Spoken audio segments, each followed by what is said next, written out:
Alright, man, peace. Shout outs to all the lovely people in my chat. I know it's an impromptu Brownstone powwow, you feel what I'm saying? I'll put the link out in case anybody wants to come up in a little bit. But you know, something was on my mind, yo. I mean, look, I feel like I be off and on this shit. You feel what I'm saying? Like I'll be here, I'll be like, yo, I'm gonna go ahead and come through and see what everybody's talking about. And then when I come back around, it's people talking about the same shit and then just reviewing each other's panels. So I'm like, I'm not really missing anything. I mean, I don't know. Like, a brother is kind of getting bored, but I was like, you gotta carry on with the Brownstone Powwow, having more videos. Oh, by the way, before I even start off, first of all, let me give a big shout out to everybody that's in my chat right now. Quiet Storm, Provo Planet, Shannon B, Bronze Flat Power God, what's good? You know what I'm saying? What's good with y'all? Peace, peace. But yo, check it out. I'm not really missing anything. So it's no offense. I haven't been watching whatever, but no, I have been watching. What am I talking about? But I just been peeking around, bird watching, and I'm like, you know what I'm saying? Like, I'd be wanting to not join panels because I'd be like, ain't really nothing going on over here. You know what I mean? So I'm like, I ain't really missing nothing. But first and foremost, if you didn't get a chance, review both my videos. I have the Brownstone Powwow good old community talk that's out right now on Rumble. And then you can also view the newest video I came out with that was about Cat Williams. Give me your thoughts on that. Make sure that you check that out, soon. Whether you're viewing the Brownstone Powwow right now or if you got time on your own spare time. I mean, it's going to be out this week, so why not? So, this is the thing. I wasn't being indecisive today because Sutton just told me, Bronzebird, just do the stream. Regardless of like however you feel, however it is, like just do it, right? And so I was thinking today, I was like, okay, it's MLK Day. I didn't get the chance to do the stream over the weekend. So I'm like, all right, what is it that I'm trying to profess about MLK Day and this whole entire thing about the dream and all this other stuff? But what is the nitty gritty actual thing about Martin Luther King that I want to say, in which I'm like sitting back like, yo, look, listen, not a lot of people is going to like what you're saying because you're very controversial, and the way that you speak about things, not a lot of people is going to understand, and that you might speak from an esoteric type of standpoint. But at the same time, it's like it needs to be heard. The truth is the truth.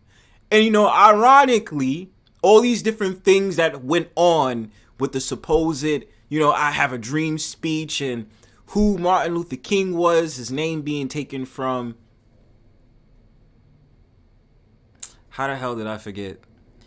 But anyway, like Martin Luther King, that wasn't a name that was really given to him. It was taken from somebody else, like some like a dude from like the Empire, a warrior and stuff like that. Martin Luther back in the day, I believe the 1200s. And then when I had looked it up really quickly, it's also somebody that was involved in the Nazi Party in the 1940s. So it's like maybe that has no bearing and no fruit on it because Martin Luther King was born 1957, and with that, Martin Luther King's legacy, in which they decided to make it a holiday by the 1980s. I believe 1983 is when they decided to make it a holiday for real. The thing about it is, every so-called black neighborhood in America always has a Martin Luther King Drive, a Martin Luther King Boulevard, Martin Luther King Road, Street, whatever you want to call it, but a Martin Luther King Boulevard, as well as a Malcolm X Boulevard. You know what I'm saying? Every black neighborhood in the country always has it. You can never miss. You in a black neighborhood once you see a Martin Luther King Drive, Boulevard, whatever. Okay, like you're always gonna see that. And obviously we understand what comes up for February, which is ironically the shortest time of the year and the coldest if you live in certain parts of United States or around the world where it's really cold or whatever. But my thing is this, like I don't even know how to begin this shit. You know what I'm saying? But it's like this, man. Martin Luther King Jr., the legacy. I see a lot of people who, I think there's somebody else that's supposed to be going live about Martin Luther King and about how they seen that a lot of people made a mockery off of Martin Luther King by having these like events that include like strippers or get your dance on, and then having this like meme where they have Martin Luther King with a do-rag and having him gold teeth and all this other stuff. And I'm like, okay, I get it. It's supposed to point in a great thing for the people and stuff like that. I mean, I don't really pay any attention to it, but at the same time, it's like people gonna do what they're gonna do. So I'm struggling right now to kind of just let off what is it that I really feel about Martin Luther King, but it needs to happen. Because I think, for me, it's not the fact of the matter that I don't understand that when it came to integration, that they wanted that to happen, especially after the 1920s to the 1940s directly, especially when you had a lot of so-called black people, and, you know, my lineage is enrooted in this, in which you had a lot of great migrationers that decided to say, yo, we getting the hell out of the South because there's too much stuff going on. And, you know, also how they had the Red Summer and they had all these different things go on with so-called black people who decided to say, yo, I'm going to take a trip up north and actually go for the opportunities out there instead of staying in the South. We ran. You know what I'm saying? And the people that stayed in the South was like, nah, screw it. I'm going to stay here. I'm going to protect myself. I got my guns. I got my protection, and was going through it. The segregation piece and all this other stuff. But there's one thing to really hone in on when it comes to peace to Phoenix Knight V2. What's going on, bro? It's one thing that really needs to be mentioned that's been sitting in me for a while. And I was just like, you know, I never really talk about it, but I think today is really a good day to talk about it. And if anybody wants to jump on a panel, once I drop the link after I give this dialogue, one thing I'll never let go is a lot of these people that has done the quote-unquote work, especially when we're talking about civil rights, I mean, grant them for what their image is and what they put out there, but we never can't forget exactly who they was under, who they was affiliated with, and what exactly did they do with such people. Now, you might say, oh my God, Bronzebird, like, you're wrong for saying that and blah, blah, blah, but it is what it is. The truth is the truth. Now, my thing about it is Martin Luther King had very much some affiliations with, you know, certain Jays around in his circle and around in his camp that, you know, they went to certain schools and stuff like that. And their schools, you know what I'm saying? Those schools were about, you know, they weren't about unification almost. It was almost like a program, and it was like a puppet. And to say like he's a puppet, you understand? And the thing about it is, it was more a school of communism. You know what I'm saying? Go into the great work and go into communism when it came to Martin Luther King. And I hate to say it, but it's true. You know what I'm saying? Or especially the fact of the matter, the detail and the fact about integration wasn't really about integration. Let's really be real. Martin Luther King wanted to get his dick wet. Okay? And so many people want to say, peace to Letitia. So many people want to say, oh, he was a great man, he did this. I'm not denying he wasn't a good man. I know that he made a lot of transformational things within the period of the 1950s and the 1960s and all this other stuff. But at the same time, we have to recognize what is the truth on this whole entire matter and this whole entire ordeal. I'm not saying Martin Luther King was a bad man, but if we have an understanding on exactly who he was, let's not forget this is the same brother that was involved with the world-class wrecking crew, okay? And in fact of the matter, he had a thing for snow bunnies. Hey, look, listen, and I ain't shaming no man that's into snow bunnies, you know, so-called white women. I'm not shaming brothers for that. I mean, you like what you like, you know what I'm saying? But the thing about it is, let's really tell the truth on what really happened about this dude, okay? And the thing about it is that in 1999, you know, it went through the federal court where they had to admit that the government had to admit that they did an assassination on Martin Luther King.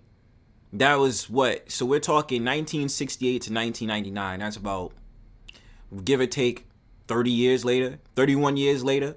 You know what I'm saying? For the court for the United States government to admit they did an assassination on Martin Luther King.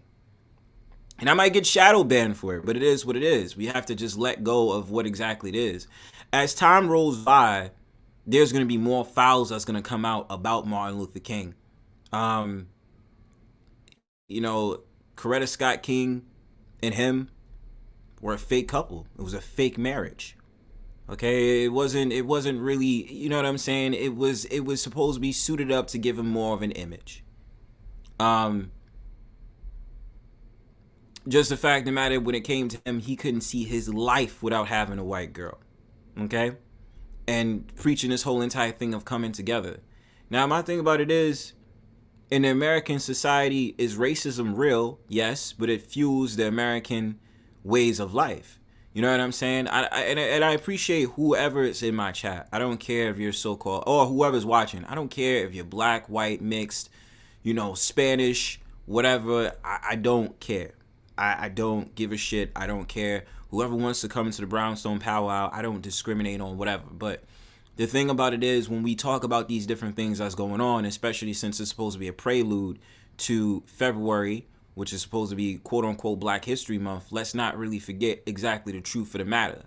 The problem in the so-called black community is when you say certain things like this, of course, you're brainwashing into thinking everything is a conspiracy theory.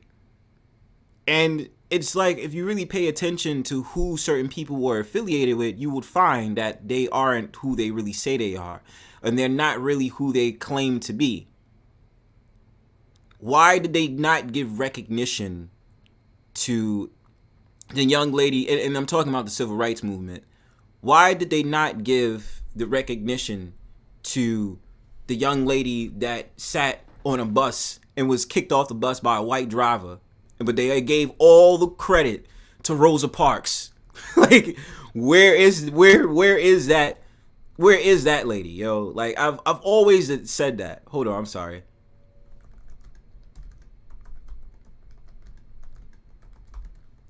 I'm sorry, y'all. I'm just trying to find her name. So, all right, check this out real quick, y'all. Just so y'all have a little bit of knowledge, so y'all can understand where I'm coming from. All right, because they never really talk about this.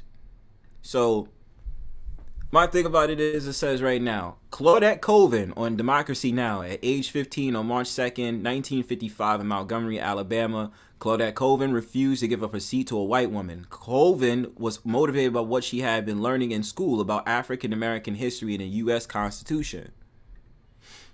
And the reason I bring that up is because for a long time, and I knew this for myself and getting into the knowledge and understanding the people and just how things was in general, like we did, like, I remember this whole entire project I did with people back in the day at school, and we wanted to uncover the truths about what happened in the civil rights and the people who wasn't honored in the civil rights, which included Claudette Colvin.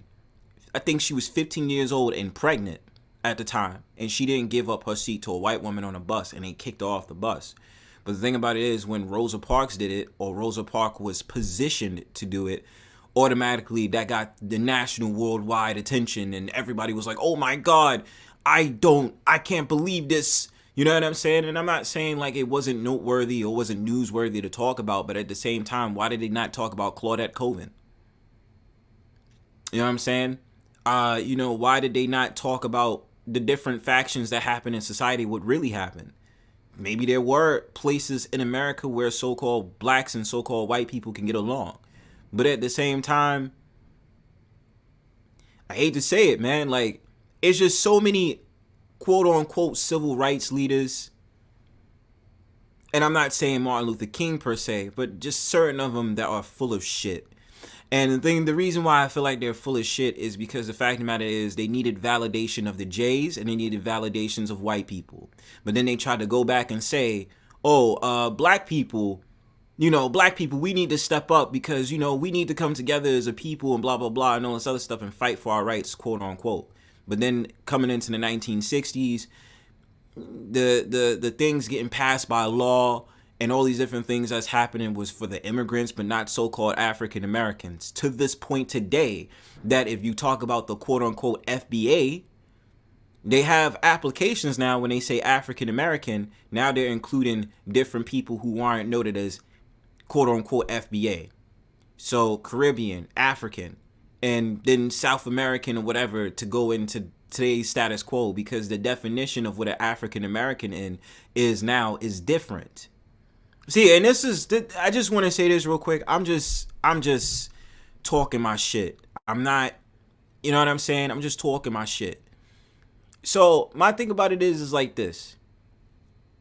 I remember having this conversation with a friend. I'm going to get back into the Martin Luther King discussion, and then I'll drop the link for whoever wants to come up. If you want to come up, I really don't mind. I really don't care. But the thing about it is, with the whole entire thing, I was having this conversation with one of my bros, and he's Jamaican. I'm a so-called African American, And so he was like, yo, I'm an African American. And I said to him, I said, no, you would be defined as a Jamaican. You wouldn't be defined as an African American. I would be defined as an African American. He was like, but still, at the end of the day, me being in this country, I'm an African American. You know, I'm black. I said, that is the point. You are black. But when it comes to the descriptive term of who you are, you wouldn't be noted as an African American. You would be noted as a Jamaican. You know what I'm saying? And with me, you know, my lineage, my family from the South primarily, and all that other stuff, I would indeed be noted as a so-called African American. And so with that, you get into the conversation about the civil rights movement and about the lineage of Martin Luther King, so to say, having a conversation about how he was Cherokee as well. And, you know, that reminds me of the whole entire,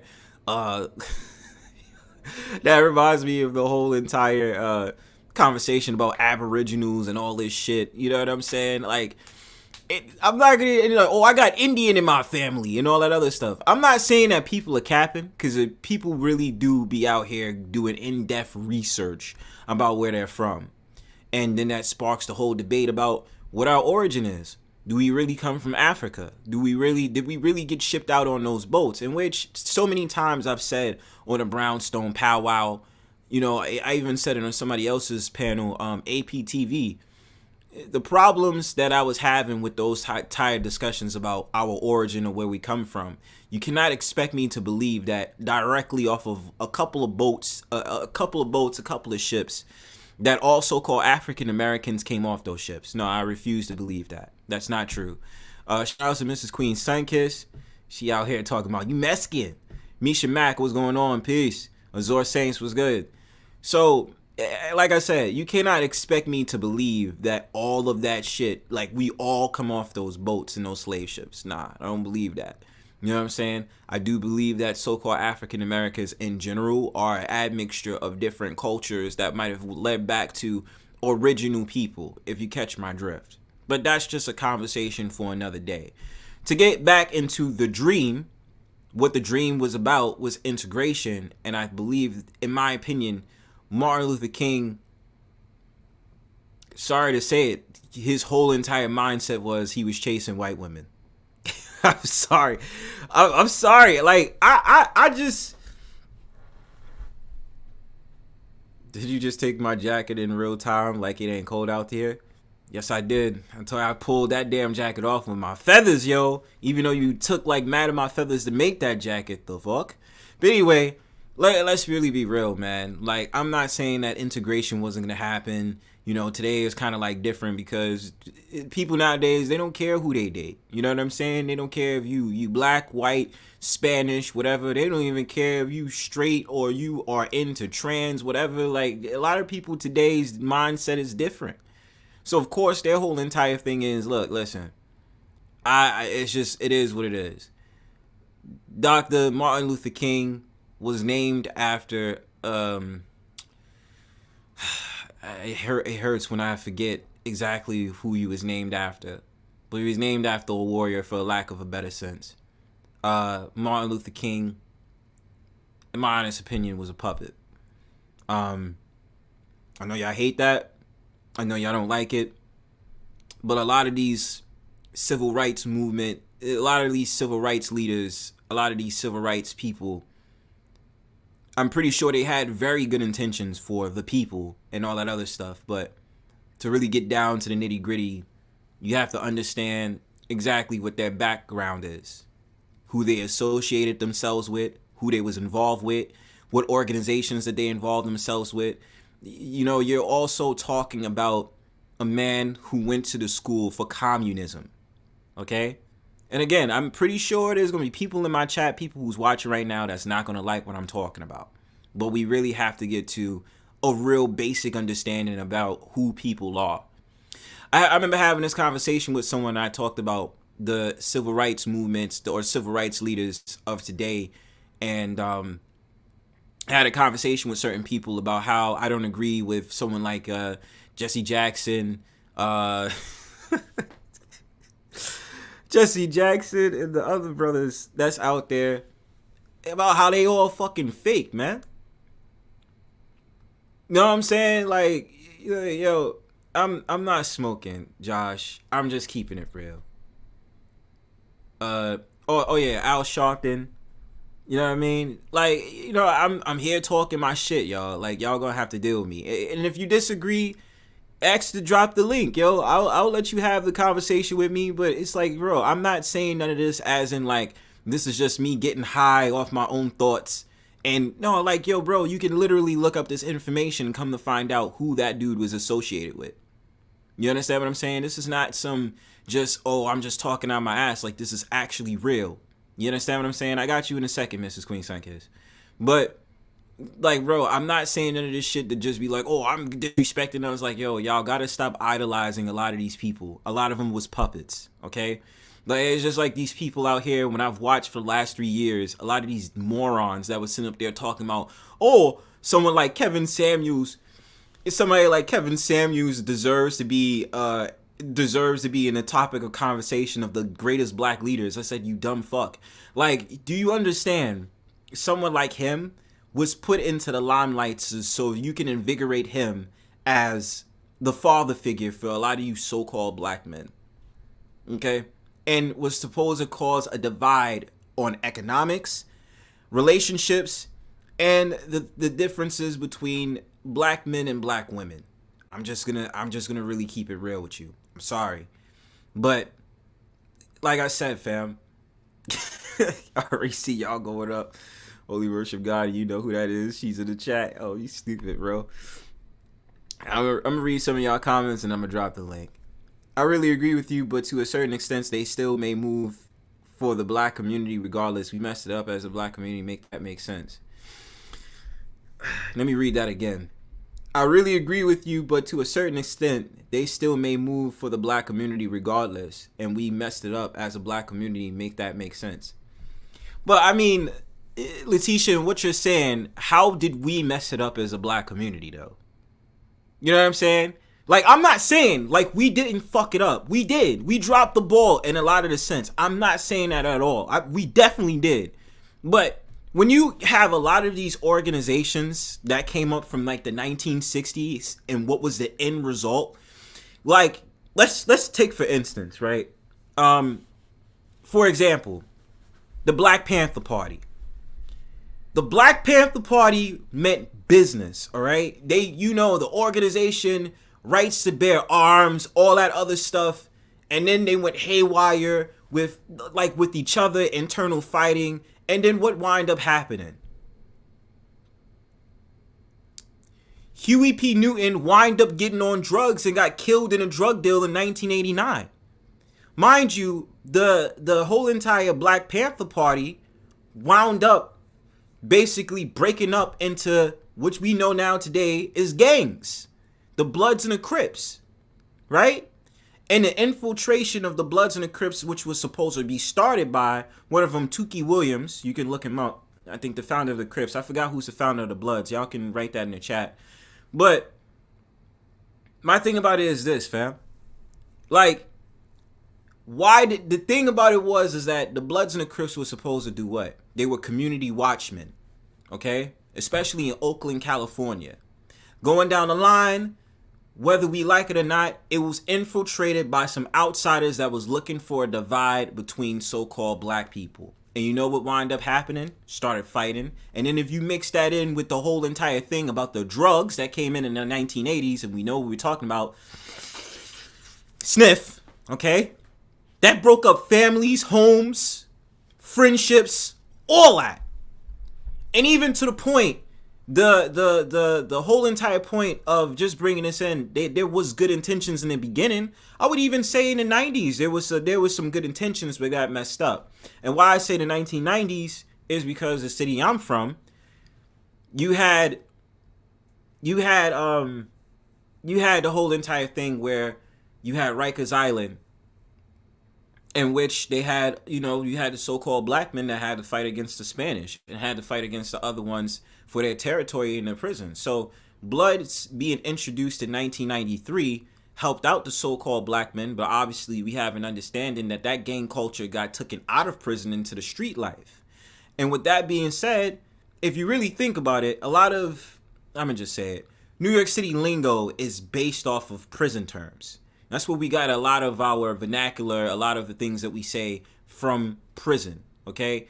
And you know, especially a lot of people who may mock me and be like, yeah, y'all be saying that in New York and this, that, and third, like the infamous, and I'm gonna be graphic here because this is exactly what we say in New York to each other, even though we are not homosexuals. The popular term saying suck my dick, which is a term that comes from prison, okay? Then you have this thing called day room and all this other stuff. I'm getting besides myself. But what I'm saying is the prison culture ruminated, the Bloods and the Crips, everything starts to add up where all these terms came in. And why is that? Because every single time there has been that unification for so-called black people to move forward and all that other stuff, it got infiltrated by some bullshit. Okay?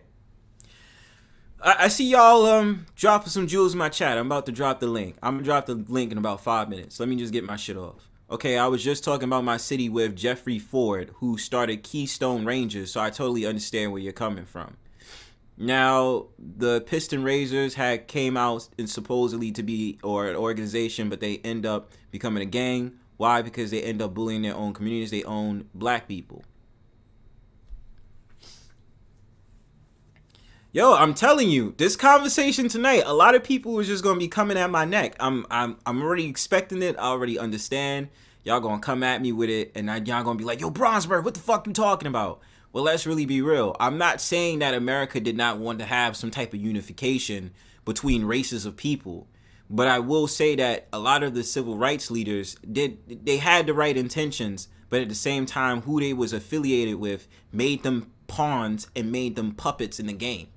You understand what I'm saying? And so their whole entire thing, if you look at their background, they didn't exactly really want to support the movement. It was just a shadow. It wasn't really like they really cared to really have people unify and all these different things. That was not the point of what it was. There was already unification with who they was dealing with and with them. You understand what I'm saying? So y'all gonna be like, oh, Bronzebird, what the fuck you talking about? What are you saying? Are you high? Are you smoking? Like, bro, I'm totally sober. I just had some tea, had some water. I know exactly what I'm saying right now. You know what? Screw it. I'm gonna drop the link so y'all can come up here and y'all can talk y'all shit. I'll let it run for like an hour or so, but let's keep it real, fam. Like, I'm sorry. Like, I'm just, you know what I'm saying? Come through. Let's talk. Did you read this on Google? No, I mean, there's stuff that I started searching off of Google, and you know, I looked at some files and all that other stuff, but peace to Brownie. But it's just like, yo, like a lot of this stuff, whether you do on Google's, there's actual files of these people, exactly what they've done thus far and who they was affiliated with. You just gotta look. And you know, even when you look at the background of where they come from, a lot of it is very shady. You know, a lot of your political figures, a lot of your civil rights leaders, I'll even tell you this, it's not even FBA. They're not even so-called African American. You understand what I'm saying? So that's what you get with it. It's about to be a rumble. Let's see what happens. Happy MLK Day, I guess. Peace. Hey, what? Peace, man. Oh, shit. I got more on the steady. All right. Yo, all right. So y'all run it off. La Saint, Mrs. Queen Sunkissed, and then Kings and Lions. Was good? I'm wonderful. How are you?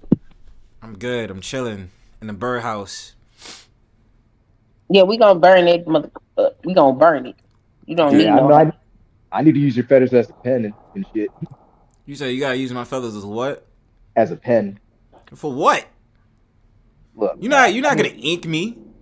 He didn't say he gonna ink you. He said he gonna turn your feathers into a writing utensil. No, I don't agree with that. But I mean, that's basically what I'm saying, man. Man. All right, so what's y'all state of contention? Because I seen some little fire that was starting up in my chat. I don't know why you young niggas always want to shit on the leaders like y'all out here doing something. It's not about shitting on leaders. It's about just, I mean, even the Gen X was even sitting up there saying the same thing that I was saying. I don't give a damn. You ain't do it. What life you put on the line? That's what I mean. It's always, okay, yo, it's always that. What have you done for your community? And it's like, yo, Exactly, bro, like because that's you ain't put crazy. your life on the line, did you? And did nobody in your generation put their life on the line, did they? You don't And whether know? he was chasing white ass or not, to help black people is to put your life on the line. Did he really So put his he life did on the that. line? Okay, but you have to have an understanding as well, though, too. Who was he connected to? If you was I don't give a connected to a damn. source, if he was connected to a source that's more detrimental than good, how can I look at that man and be like, yo, he was doing the right thing for everyone and wanting us to come along if it was always supposed to be detrimental from the start? For example, what's the popular movement that we've been talking about for the last 10 years? Black Lives Matter. What do we find out about Black Lives Matter?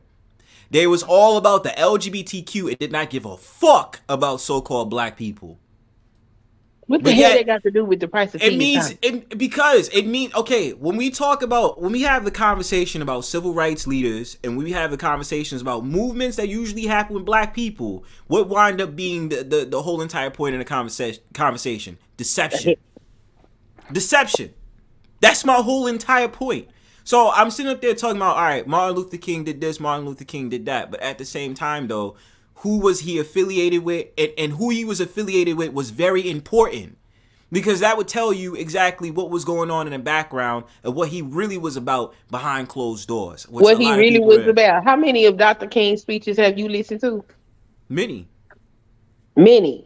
Yeah, I listened to a few. In progressive order. Give us a number. In progressive order. All right, I'm capping. I know you capping because about 4 or 5. But seriously, I did listen to about 4 or 5 speeches. I'm if kidding you not. Was to listen to his speeches as he progressed in what he was doing, you would see a change in his message. That's why I got a problem. Matter of fact, I need to go over here and read my speech this year because y'all be tripping. No. Yeah, he knew he put his people into a burning house. Did he or did he not say that? He said he feared he may have, and which he knew he did. He had a guilty pleasure on that. Listen, y'all not gonna like me because of it. I understand that. Y'all not gonna like me. Is 2020. It's not about me not liking you or not, because there are leaders and there are those that criticize leaders. And whenever a leader stands up, there will always be criticism. No, my thing is, what are you criticizing? We're criticizing. We're criticizing his background or who. I'm questioning who he was affiliated with, right? What school did he partake in? I'm trying to look for the information. I swear I ain't trying to pull his move, but if you really look at it, he was involved in a school that had to deal with communism. And when you deal with a school that deals with communism, you understand their manifesto and what they're about. You understand what I'm saying? So when you have the root of the problem, when it comes to so-called black people, the ones that's really doing the freaking work, they don't get recognition like that because you have to be affiliated with someone that's going to put you on game. The thing is a smokescreen. So my thing about it is, back in the day, yes, he went to a school where he was affiliated with a J. Okay, I'm not gonna say the actual word, but y'all know exactly who I'm talking about. The ones that was famously known for that damn underground thing that happened in Brooklyn. But my thing about it is, that school was a communist manifesto, or it had to deal with communism. It makes sense though. All right, but okay, do you understand how that works? Because every single time you have these organizations or these leaders that's affiliated with communism, it usually doesn't turn out good. And why did I brought up affiliated with capitalism and it won't turn out good? What that means? Communism is not for the best interest, especially so-called black people. It goes against the interest. Okay, it's all about just acting and making it seem as if they're for it, but they're not for it at all. They're actually against it. They're just bringing you along and making you think that they're for you when they're not. Just like when it came to this whole entire election before. When we sat there and believed in Joe Biden and Kamala Harris, they were lying. And we need to know this, and this is going to change us and improve us how? It's not about changing and improving. It's about putting the information out there and having what we need to know it for. Because you have to understand what it really is about. A lot of people just want to say, he was such a great... But listen, everybody wants to say, he was a great leader and this, that, third, and blah. But at the same time, let's really be real. On his background, if we expose the information about who he really was, why is that a problem? Because that needs to be told, right? If we want to sit up there about the truth... Wait. if we really gonna talk about the truth, shouldn't the truth be out there? Or the fact of the matter is that you question certain things that people was affiliated with, so you could be like, damn, yo, that person might have did a good job, but why was they rolling with such and such person? I'm just saying. Okay, what's your question, Azor? So, you know, are you all about change? Bro, I hate to say this because, you know, my mind is like boggled, but I'm technically black pill. I really already think that there's destruction is gonna come to the world. Wait, hold on, no. That's a yes or no question, though. Oh, fuck, man. So you want to know my answer to it? Do I believe in change? Yeah, change could happen, but like the way that the world is working, we live in a simulation. So things is gonna take part the way they take part. You just gotta gather up people who understand you, who's on the same or similar mission, and try to see what you can get out of that. I thought birds lived in trees. Hey, Brownstone. Yes, they do. Hey, like They I live agree with a everywhere. lot of points about Martin Luther King, and I didn't. I don't think birds live in rabbit holes. And I know the real truth about it. The nest. His part was behind some shady stuff, and I know it's like when he was a part of a secret organization group. I'm not going to say the name. Nigga. The people he associated with, because he was a sellout. Point blank. Period. That's just the real truth. And people don't want to accept the truth. Instead, they want to listen to a lie and hear the real truth. Bro, let's keep it a stack. Wait. Let's keep it a stack. Does it not bother you that when it comes to Martin Luther King in his earliest days, he went to a communist training school? Does that not make you question things? That's red flags right there. It's red flags. No one has nothing to say. Wait, he actually went to a communist school? Okay, in the Cold War climate of the 1950s and 1960s, the threat of communism galvanized public attention. In 1953, Martin Luther King called communism one of the most important issues of our day. As King rose to prominence, he frequently had to defend himself against allegations of being a communist, though his view that communism and Christianity are fundamentally incompatible did not change. Although sympathetic to communism's core concern with social justice, King complained that with its cold atheism wrapped in the garments of materialism, communism provides no place up for God or Christ. King, all right, this is the golden ticket right here. King first studied communism on his own while a student at Crozer Theology. I hate pronouncing this word wrong. I'm taking L's. Theological Seminary in 1949. In his 1958 memoir, he reported that although he rejected communism's central tenets, he was sympathetic to Marx's critique of capitalism, finding the gulf between superfluous wealth and abject poverty that existed in the United States morally wrong. All right?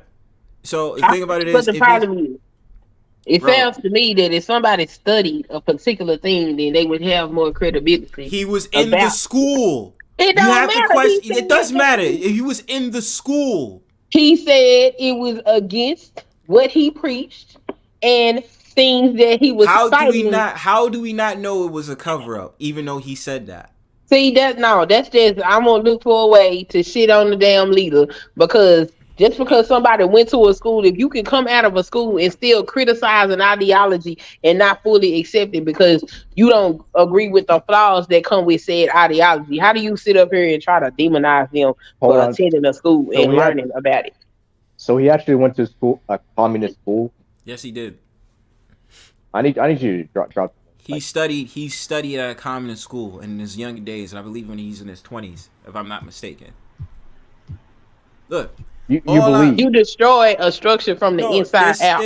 All I'm saying is, at the end of the day, you have to know who people are affiliated with, what they do, and what their message is about. Am I sitting up there saying directly that everything that Martin Luther King did was wrong?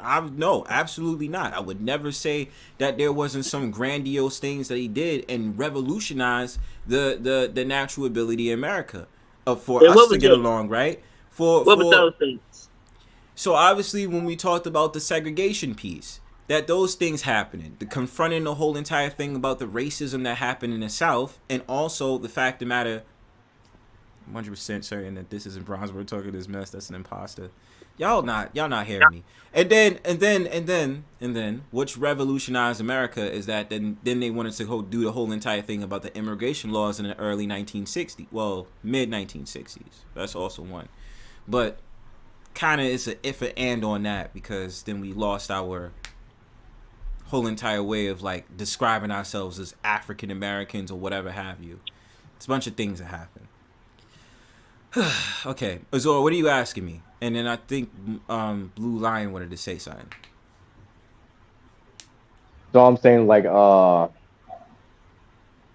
I just want you to like drop the link of like where you got. Not convinced by what you say. Okay, you don't have to be. It's all good, brother. Now why you take my jacket? I didn't take your jacket. Why are you saying I took your What? jacket? I did not take your jacket. You stole my bird feathers. You stole my bird feathers and sapped it. I was blue when I came in, and I blinked, and I was not blue no more. Yeah, I'm not blue anymore too. Shit, what's the problem? Wait. Nobody's blue. Nobody in the chat is blue. Everybody's gray right now. Yeah, we're gray. That y'all all wait. You came on my panel to talk to me about fucking mods, bro?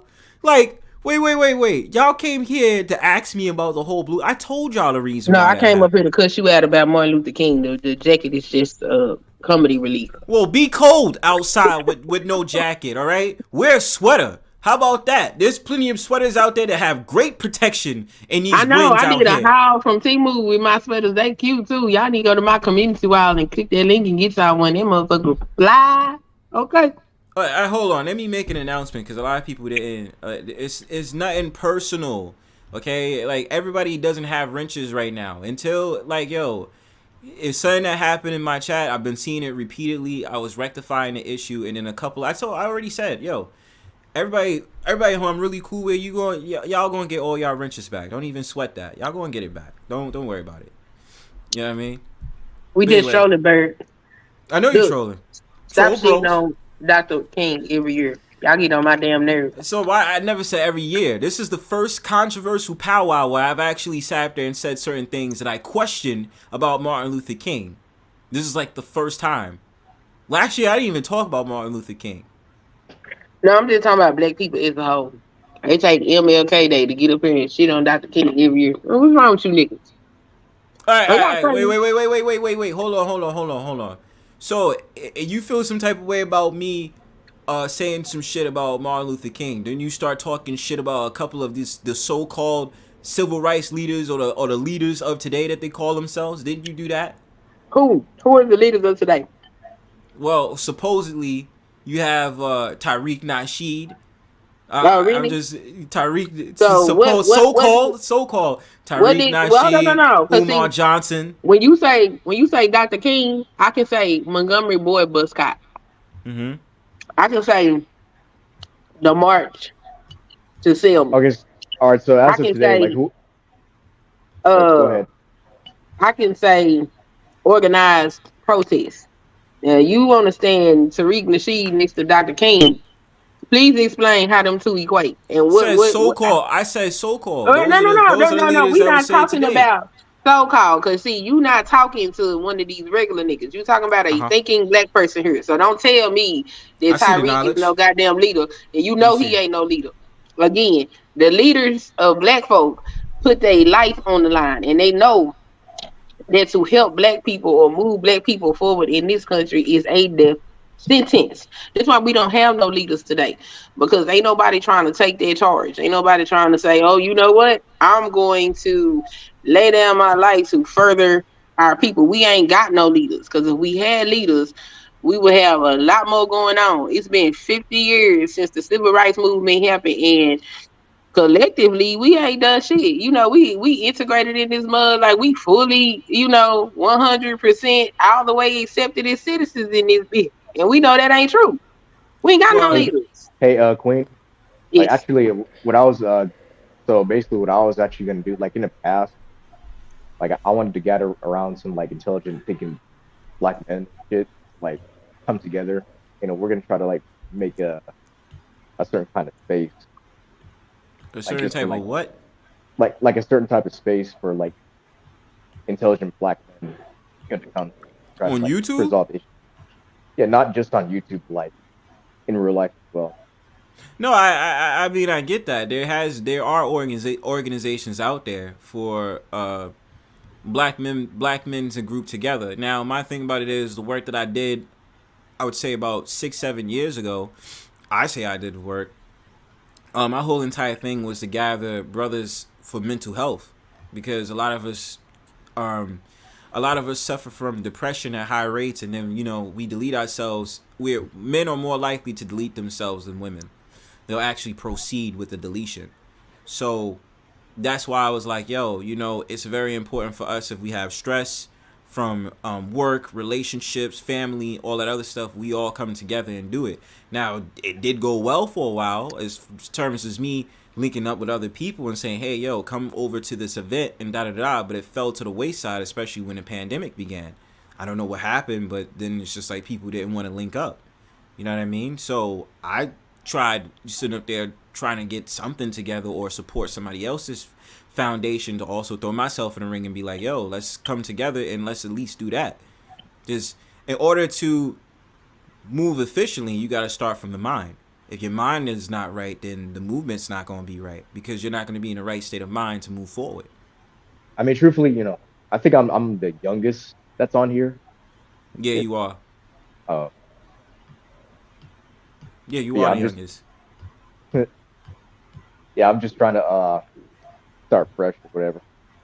I mean, I get that. I said the only problem I had was contacting those. It was like, oh, nah, I don't need no help, or I'm good, or this, that, and the third. And I'm like, but yo, every time I speak to you, you stress out about something, and the first thing you think about is getting some beer or getting some weed, which I don't necessarily disagree with weed, but at the same time, it's like, bro, alcoholism is a problem. And we've known too many times when stress has come, especially with so-called black men, we did not take the most grandiose approach to fixing our problems. We relied on drugs, which the government wanted us to do. Rely on drugs and just let that be our whole status in the world of being drug dealers and drug users. Now, Bronze, what do you say about, like, you got black fathers leaving their families, like in the whole pumpkin dump scenario? Like, how do you plan to, like, diminish that accordingly? Yeah, I swear your audio is going in and out a little bit. But to answer your question, what do I think about black fathers not being repetitive in their child's life, or anyone for that matter? I don't agree with it. There's a lot of psychological things that happens to a man when he's not guided by a father or having a father figure. I've talked about this so many times on my channel. You can even look at my videos that I did about the son-husband's effect, in which I had detailed a lot of the issues that a young man have to deal with when they don't have the father figure in the home. And it's off the backs that the father just decides, yo, I'm not taking care of the kid. And at the same time, the catch-22 is, and y'all gonna hate this, the thing about it is like the mother's state of mind. If the mother directly says she does not want the father to be in the home, whose fault is that? Secondly, when we're talking about that whole entire thing, because I explore both sides of the coin, I don't just do one. That's just how I am. So my thing about it is that when we also talk about the father being out the home, how many times have there been cases when the father wanted to step up to the plate and be there for the child, and the woman says no? Or try to sit up there and say, yo, you know what, I'm going to get him for child support. You got to understand, there's women out here who use men for their sperm. Don't give a fuck about you as a person. They don't want you to be the father. They just like, yo, I just need some sperm. I want to have this kid by myself. I'll be a single parent. And especially today, that's the type of world we live in. It's very common for that to be happening in the household. But even that, when I brought up that issue, and I also said, when they had the stats that was sitting up there saying that 70% of so-called black men are involved in their children's life. You had some clown, this DJ clown, that wanted to sit up there and rebuttal against that. Oh, but why you say that? Because black men, just shut the fuck up. And you know why I say that? Because that's the type of dude that you'll see in these spaces and have nothing nice to say about us as men. Nothing nice to say. And I've already had to deal with so many people that have so much goddamn just disrespect and contempt for us as men, yo. Like the way you have disrespect and contempt for Dr. King right now. Not really. Like that. Nah, and that's cap. It's all about it's all about questioning. You know what I'm saying? It's not cap. It's not cap. No, it's not cap. No, it's not cap. No, you're capping right now. But anyway, like I said, Lord. Yeah. Don't make me I play think that song. I think that's just his way of giving out constructive criticism. Hey, Brownstone, like, do you mind for a second I speak the truth about Martin Luther King? Because I used to, like, back then on my old YouTube channel back then. What do you got to say, bro? Brown sitting up there talking about sperm. It's fodder. You going? It's like brownies with like the. I'm sorry. I'm gonna speak. All right, cool. It's like having a brownie with filling in it. Well, damn. All right, go ahead. Okay. Martin Luther King's father was a Freemason. Martin Luther King himself was with the Rothschilds, but of course these folks don't pay no attention. They don't do their research. Because I exposed this back then on my channel. Okay, no. If you're gonna speak truth, bro, like I'm not gonna lie to you. You have to stop doing that. You gotta stop sitting up there saying, but these guys don't do their research. Because obviously, I can ask you right off rip, where did you get your research from? Back then. No, if you say that, but if you like, because now I'm gonna really challenge you. Because every single time you come on my panel and say that, I'm gonna challenge you on that. Where did you get your research from? Because you'll sit up there and say, oh, these people don't do their research. Okay, where did you get your research from? Years ago, let me see. One was off a website. Another one, of course, a friend of mine looked it up back then. I looked it up, and then all of a sudden it was actually true back then. Because I remember having it on my old computer. I don't have it on my latest computer right now. But he was with the Rothschilds. Okay, so by that standard, you sat there and said that you got your research off of a website. You don't remember what the website name is, right? No. See, I have to hold myself accountable because there's been many times I did look up the whole entire thing with Martin Luther King. So if it looks like I'm wrong tonight, I'll take that L, and I have no problem taking that L. You understand? But the thing about it is, when you say directly that you got it off a friend, that's not a primary source. That's a secondary source. See, the thing about it is, I did actually look this stuff up and just been like, yo, actually look into it, look at different things, and it could have been from credible sources, could have been from non-credible sources. But when you say a friend, that means you're relying on information that they actually did. You didn't actually get the information from such and such person yourself. Feel me? So that's why I say when you come up on a Brownstone powwow and I like, yo, if Mrs. Queen Sunkissed challenged me and I say, yo, you know what? I don't have the information. I'll cap myself. That's why I have no problem saying that shit. I have no problem. I might take an L tonight and be like, yo, you know what? I take an L. Fuck it. But at the same time, when we have this discussion, just remember every single time, people don't do their research. I say, okay, so when did you do yours? Just remember that. I'm letting you know on that. Just going forward. Oh yeah. I think just about the majority of people on YouTube say that shit. Just now the fodder thing, I gotta really look that up.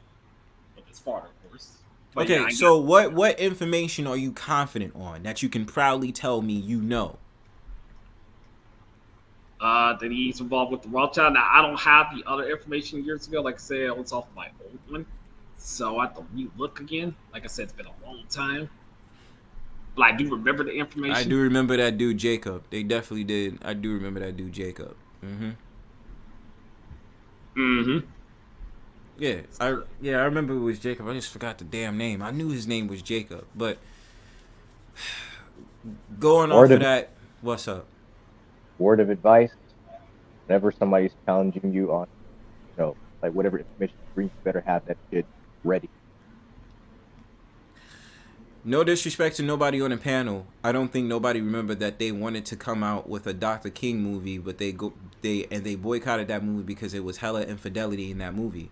Yeah, dude, like I believe he either went to Sweden or he went to a European country. Like my memory is shot, and I'm like, I'm trying to just make sure I'm good on my end. But The thing about it is that he would go out to different countries, and when he would go out there before he did his speeches, he wanted to fuck on some white bitches. Let's really be real. Yeah, he was notorious for being having infidelity in his marriage with Coretta Scott King. Yeah, that's a fact. Yeah, he's the sellout.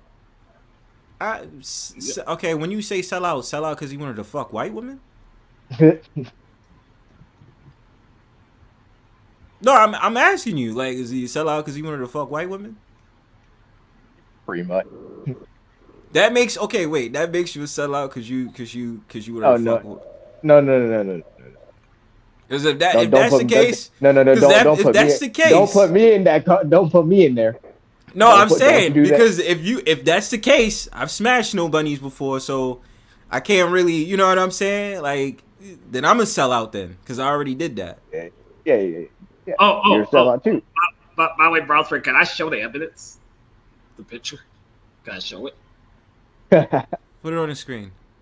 Yeah, I want to put it on the screen because I have evidence. It's not like I'm just talking from my tail. No, I actually got the evidence. All right, let's talk. This is proof right here that he was working with them. Okay, he was working with them, but when we have this conversation, it's all about understanding who. Okay, so who is the Rothschilds in question? Remember the Rothschilds? Say they the one involved with the banks and all that stuff. But yeah. No, who is the Rothschilds in question? You telling me the one that you're looking on the screen? What is his name and what like? How do you know he's a Rothschilds and what was the significance? He was the one that was his handler. I know that's a fact. That's Jacob. That's Jacob. I forgot his last name, but like I said, so who is the man in question? I forgot his name, to be honest. Brother, you got it, bro.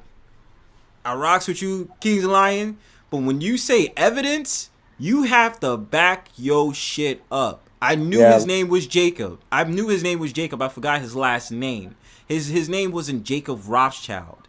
That wasn't his name.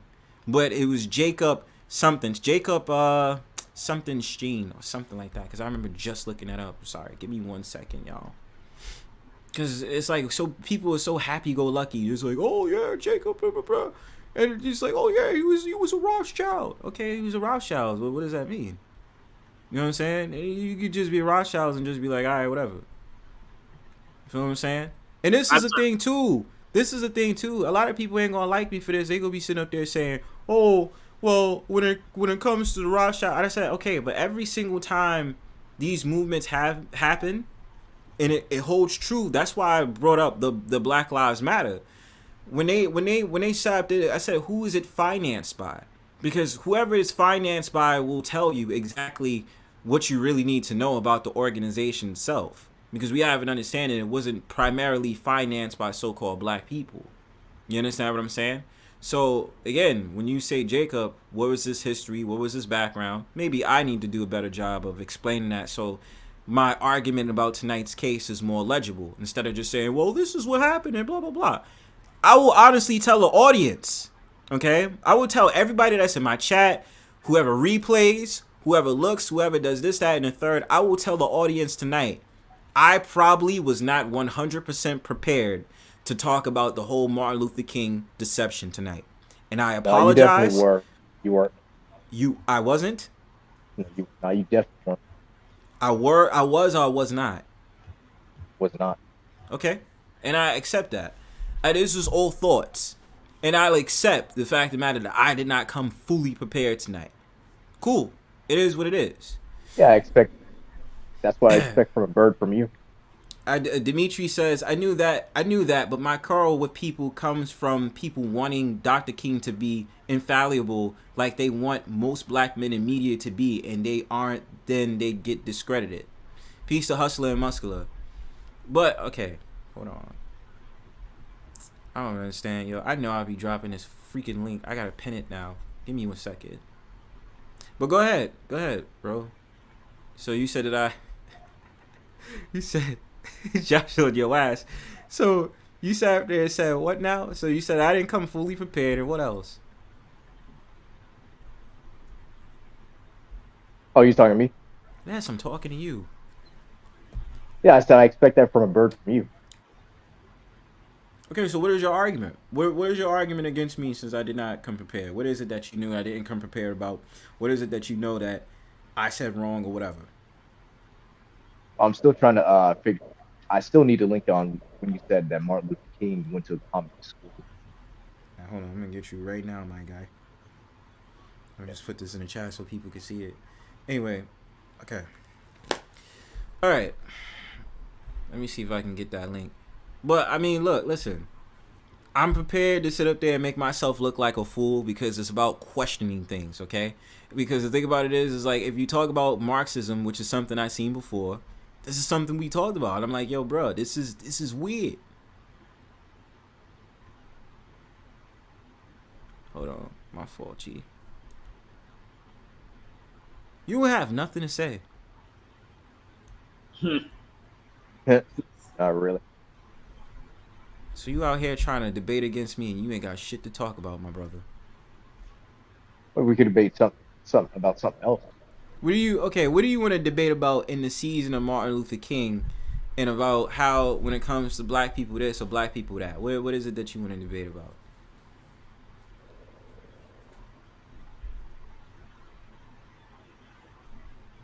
Hold on. Let me think. Well, this is some new information about him I did not know about. This right here I did not know about.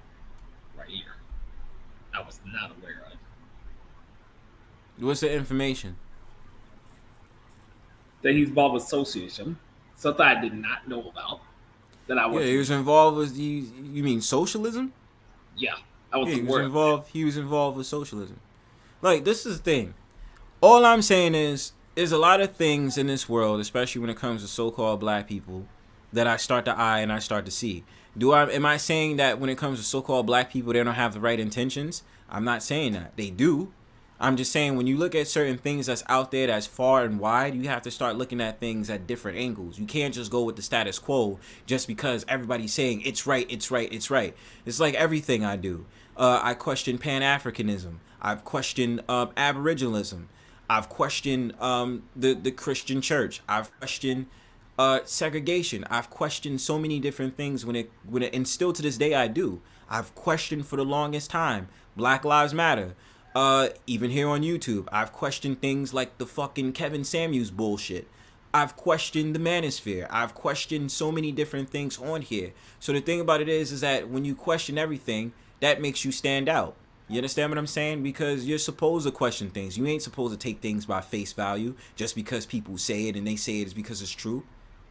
You got to look at things. That's what makes things powerful. When you look at things, you be like, well, I understand your angle, but have you ever considered looking at it this way? You understand what I'm saying? Like, that's what matters in the whole entire thing. So when we talk about this issue, it's like, yeah, one of the sort of things that's been a long withstanding argument was like, okay, for instance, why did they take so many years when it came to finding out who was the man that gunned down Martin Luther King?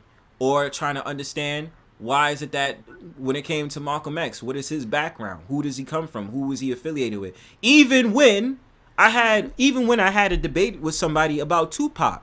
You know how many times people got on my ass about Tupac and saying that I was wrong to sit up there and talk about Tupac and about how he was the rising of Janus, the Greek god of Janus.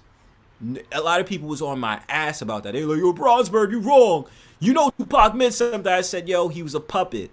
Oh, yo, why would you say that? Blah, blah, blah. He did right for his people. I said, nah, that shit was a game. Because it's like, and I'm sorry to take the conversation off, to derail the conversation with that, but it's just like certain people you look at, again, you have to question. Why is it that you have someone that came from, who's a descendant of the Black Panther Party, they start up their raps being very righteous and all this other stuff, but then they go to directly gangster music. And then degrading women by calling them bitches and this, that, and the third, but doing films back to back where they're supposed to be a good person and a bad person and a good person and a bad person. It makes that's the shit that I be talking about. You understand what I'm saying? Oh yeah. I know exactly what you're coming from because a lot of those celebrities was puppets anyways. Even I know that. celebrities, but anybody that's involved on a widescreen web or TV, or even now these days on social media, because we're interactive now, could be puppets. They could be stand-ins. It's just like the video I did today, bro, like talking about Cat Williams. Cat Williams, everybody's like, oh, Cat Williams is a truth teller, da-da-da, this, that, and the third. I said, you really think that Cat Williams could be that blackballed in Hollywood? To the fact of the matter that he would go on Shannon Sharp's podcast and say the shit that he was saying, and there's no blowback, but he's able to do this comedy tour? You have to look at things in both angles. So with me coming forward about the Martin Luther King, I'll admit, hey, if I did not come prepared tonight, it is what it is. You know what I'm saying? I'll hold that. But the thing about it is, there is no inalienable or no defined fact that at the end of the day, there's certain things about Martin Luther King you have to question. Just the truth. You have to question certain things. It's like, I mean, he was feeling with a lot of women. He did what he did behind the scenes with other women when he was married. That's even true, because that was. It's not even about the whole marriage thing that gets to me. No. That's not. I don't really care about that.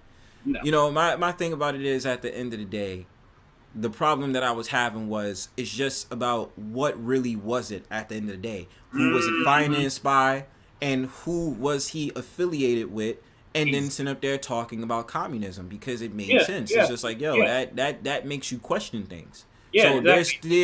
there's at least 3 different points of contention I have towards the whole thing. But when you talk about it, you'll be called the C word, and you'll be called this, that, and the third. But it's just like, logically, you have to really think about it. Just like in my chat, somebody's talking about Pac. You have to really think about that. And wasn't just Pac. The Jackson family sold out too. Oh, there's many who sold out. How did it? Okay, we can agree with that, but how did the Jackson family sell out? Ooh, oh my gosh. I wish I could go deep on that, but I have to have my receipts on that one next time for sure. Bro, that's what I mean. If you're gonna say that happened, bro, like you gotta be able to come through. Like, my thing about it is this: like, everybody understands that a lot of these like sitcoms that happened in the 70s were not written by so-called black people. It was actually written by so-called white people. What we hold in high regards, like for instance, Good Times. Good Times wasn't written by no so-called black person. It was written by a white guy. You know what I'm saying? But we hold that television show in high regards because it was about a black family in Chicago. You know what I'm saying? Like, by Norman Lear, if I'm not mistaken. Like, Jesus Christ. I want to get back to the Martin Luther King thing. Yeah, he's involved with socialism. He was involved with, his father was involved with Freemasonry. He was also involved with the Rothschilds. Those are red flags right there itself. And the civil rights act was also with the LGBT community. I mean, come on now, it's common sense. I mean, wait, who was involved with the LGBTQ community? Exactly, it's red flags. Who? The civil rights years ago. Wait. The civil rights, or are you talking about Black Lives Matter? I mean, the civil rights was connected with that years ago, of course. That's what I heard. But back then, it's hard to really say it was LGBTQ because they didn't really rightfully come out until probably at least the 70s. Yeah. Not to sit up there and say that they did not have their grounding from the 1940s to the 1960s, but it was more undercover. It wasn't until the 1960s that they pretty much came out, because by that era of the late 1960s, it was the free love era, which gave into the 70s, and then that's when they really started having all of the people from the LGBTQ community, whatever. But at the same time, if you're going to talk about the LGBTQ, then you would probably have to affiliate that with Bayard Rustin, who was openly GAY. And, you know, that, but he was a round guy with Martin Luther King, Malcolm X, and a couple of other people. And then, you know, I'm not really sure if this is the same angle, but like Rainbow Coalition. But then we have to also talk about, if you're saying LGBTQ, then that would be affiliated with NAMBLA. And I'm not going to get into a whole rabbit hole about NAMBLA, but you know exactly what I mean when I say NAMBLA. NAMBLA? Yeah, NAMBLA. Yep. Yeah. I'm not familiar with that. Like, don't get me wrong. Like, I don't like the stuff that Martin Luther King was affiliated with. Now, he he did some good things, but also there was a lot of red flags with him. The people. No, that's what I mean. Like, that's what I mean. But you know, I'm not saying that segregation. What I'm trying to say is, I'm not trying to say segregation is integration was a bad thing. I'm not saying that. I do understand that we've come through the course of history in American history where it's just like, yo, it's so much shit that especially so-called black people had to go through, and we can never forget what our forefathers had to endeavor and endure and all the bullshit that we had to go through. But at the same time, it's a lot of untold history that a lot of people just be scaping over. And then when it's brought out, a lot of people be like, oh my God, you're a C. You're this, that, and the third. It said, no. Mm-hmm. I'm not a C. I'm just trying to tell you exactly what exactly is one of the things that I questions and what my findings were when it came to a lot of the different things that America doesn't want to tell you about. You understand? So it's one of those sort of things where it's just like, yo, I don't, like I said, here on the Brownstone Powwow, first of all, this is virtual. I can't tell nobody not to come to my panel. I can't say, oh, this is a black only powwow. Like, nah, that's not me. I got my bro Josh W in the chat, man. We cool as shit. That's my troll bro. You feel me? So the thing about it is, it's like, yo, we just, it's just, the problem is when we don't say anything about this situation, we grew up, we have a microwave mindset where we go into these schools and we're taught all these different things that happen with civil rights leaders from his perspective, not from our perspective, or different things that were told outside of the textbook that was manufactured by these companies for the longest time that won't tell you exactly what actually happened and what was the actual finance off of these movements. They will just tell you, oh, yo, you know, they did the right thing and all this other stuff, going back to how many times they've done all these grandiose things for so-called black people, such as even saying, which I've said for the longest time, even going to Civil War, where everybody believes that when it came from the North to the Union, that they believed that when it came to Confederates in the North, that basically the whole entire thing that happened with Abraham Lincoln's strategy, Abraham Lincoln was one that believed that we should come out of slavery in 1865 and it should be abolished. And no one likes to talk about the fact of the matter when it came to that wasn't what he was mainly doing that for. He was doing it to threaten the commerce that was exchanged off of the cotton in exchange for the slaves. And he knew by breaking them down, by sitting up there saying that slavery be abolished by 1865, he can get away with that to make the South weak. And I've been saying that for the longest time. But you know, when you go to school, they'll sit up there and tell you, oh, Abraham Lincoln freed the slaves. Not even knowing that some of these indentured servants were indeed so-called white people. Yeah, nobody likes to talk about that shit. But if I say that, then certain people out there is just like, oh, he's a C and he's a sellout and blah blah blah. How? Because when it came to that war, they had the snake technique. They was maneuvering through different places in the Confederate States to kill these people off. The trade that was happening from the South to different countries around the world for cotton. Then in the 1840s, coming out with the whole entire thing of the cotton gin, which was a machine to directly replace manual labor for so-called black people. Because all the schools does is brainwash people to be workers and slaves. But the society, but that's what I'm saying. The Matrix was already the Matrix. Free level conversation. This stream can get shadow banned just because of what I was talking about tonight, and it's all good. But the thing about it is, it's just that the basic thing about tonight is, and I put myself out there for being wrong or whatever. I'm cool with that. But at the same time, this must start the conversation where you just have to think. Am I sitting up there saying someone like Martin Luther King is a bad man? Absolutely not. We'll never say that someone like him is a bad man. He is not a bad man. I will not say that he is horrible. All I'm saying is there's certain things you have to look at where you have to question different things that's out there where it's just like, wait a minute. Why was he involved in this? Why was he involved with that? And why was he involved with that? Right? That was my whole entire synopsis to what this stream was supposed to be about. And how many times I've questioned things when I went to events and I went to go talk to, when they talked about Martin Luther King, you have these so-called white people going up on the mic and sitting up there talking about he wanted all of us to come together.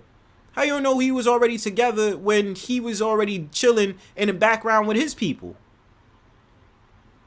Let's really be real about that, bro. I'm not here to really bash him. You understand what I'm saying? It's just about what is the credible sources, who was he involved with, and why was he involved with those people.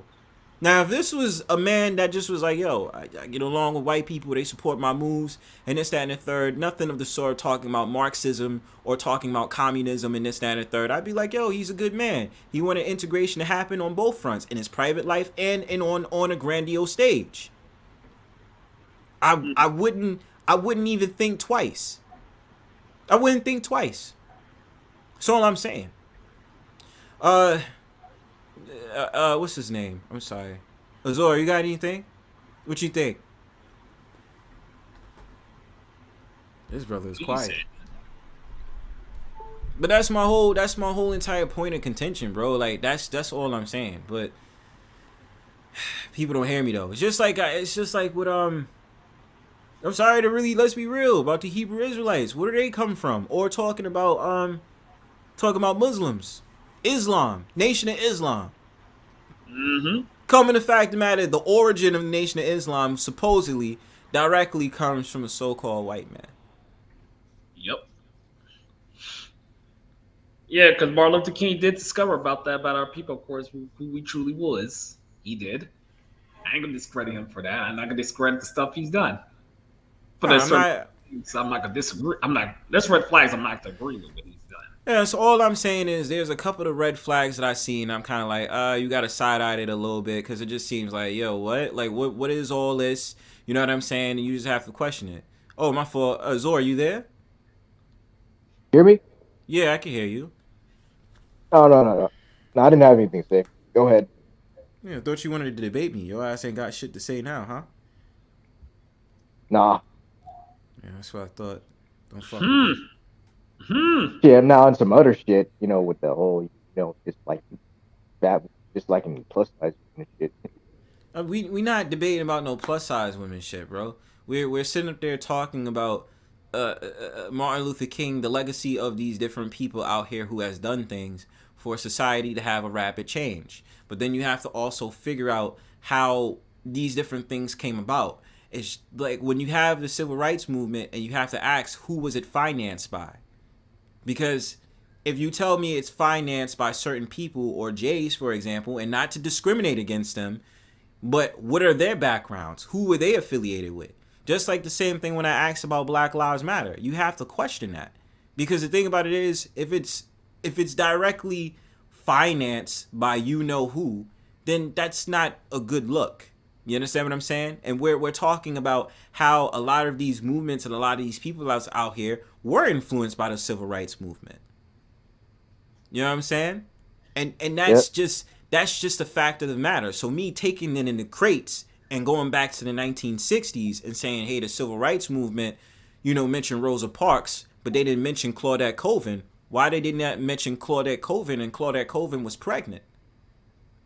But they probably will tell you, oh, Rosa Parks, she was tired. She didn't feel like getting up from her seat.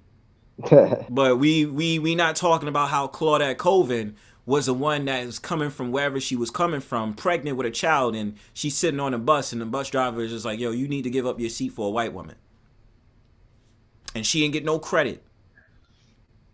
Nope. And I want to ask, how many of y'all knew about Claudette Colvin?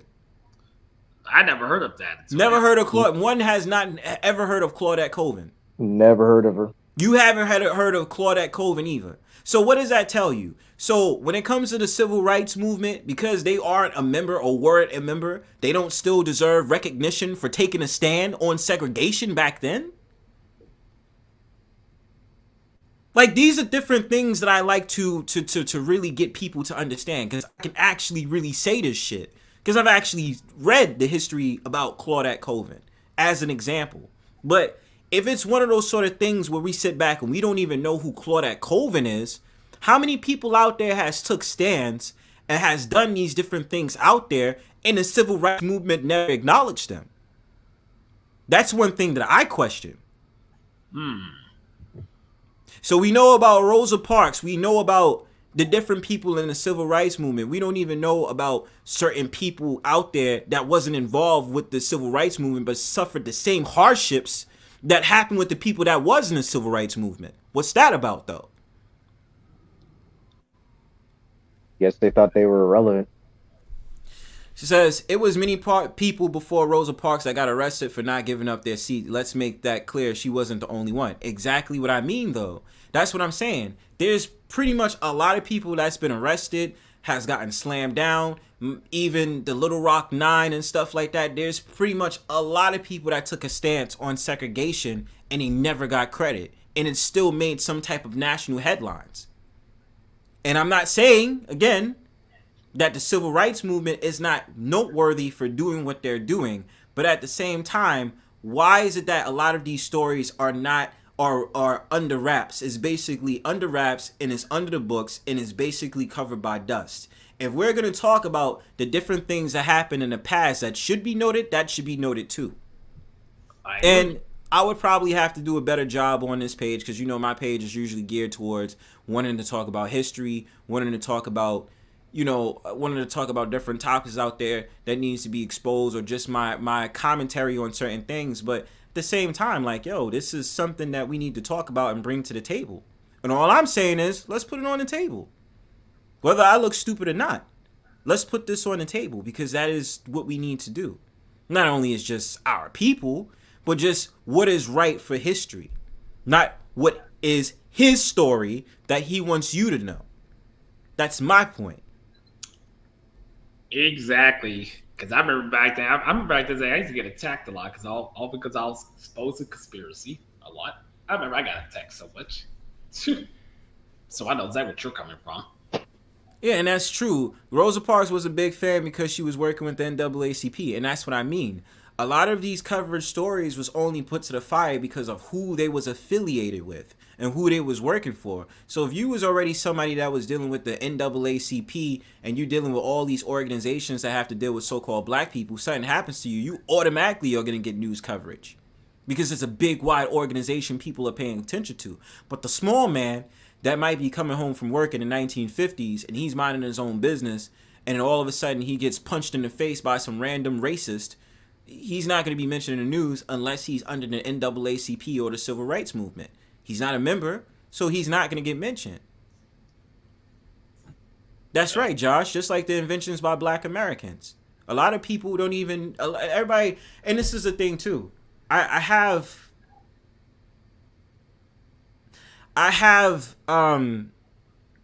remember having this chart where it explains all of the inventions that was made by black Americans. A lot of these racist motherfuckers always talk all this shit, but then they don't even realize that the things that they use was invented indeed by a so-called black person. But everybody will tell you every single time, and that's just the thing. Bet you right now, by February, what are they going to be talking about? George Washington Carver, the guy that created the potato chips, peanut butter, all this other stuff. And I'm not saying at all these inventions were not important. They were. But to scale off the issue, there's also more we need to bring to the light. And I'll make sure we can bring it to the table and we can make sure we have this conversation. You understand? I probably can reach it up right now. Y'all go ahead and talk real quick because I'm going to look it up because I swear I have it. Oh, this has been very interesting conversation. But, Bronze, I'm gonna go to bed, man. Got a gun shoot tomorrow. All right, get your soft ass out of here. Man, shut the hell up. This freaking bird. Bitch. You goddamn bird. Whatever. Punch you down. You couldn't even debate me, sir. Why am I wasting time with you? Shit, I don't need to debate you. I can kick your ass.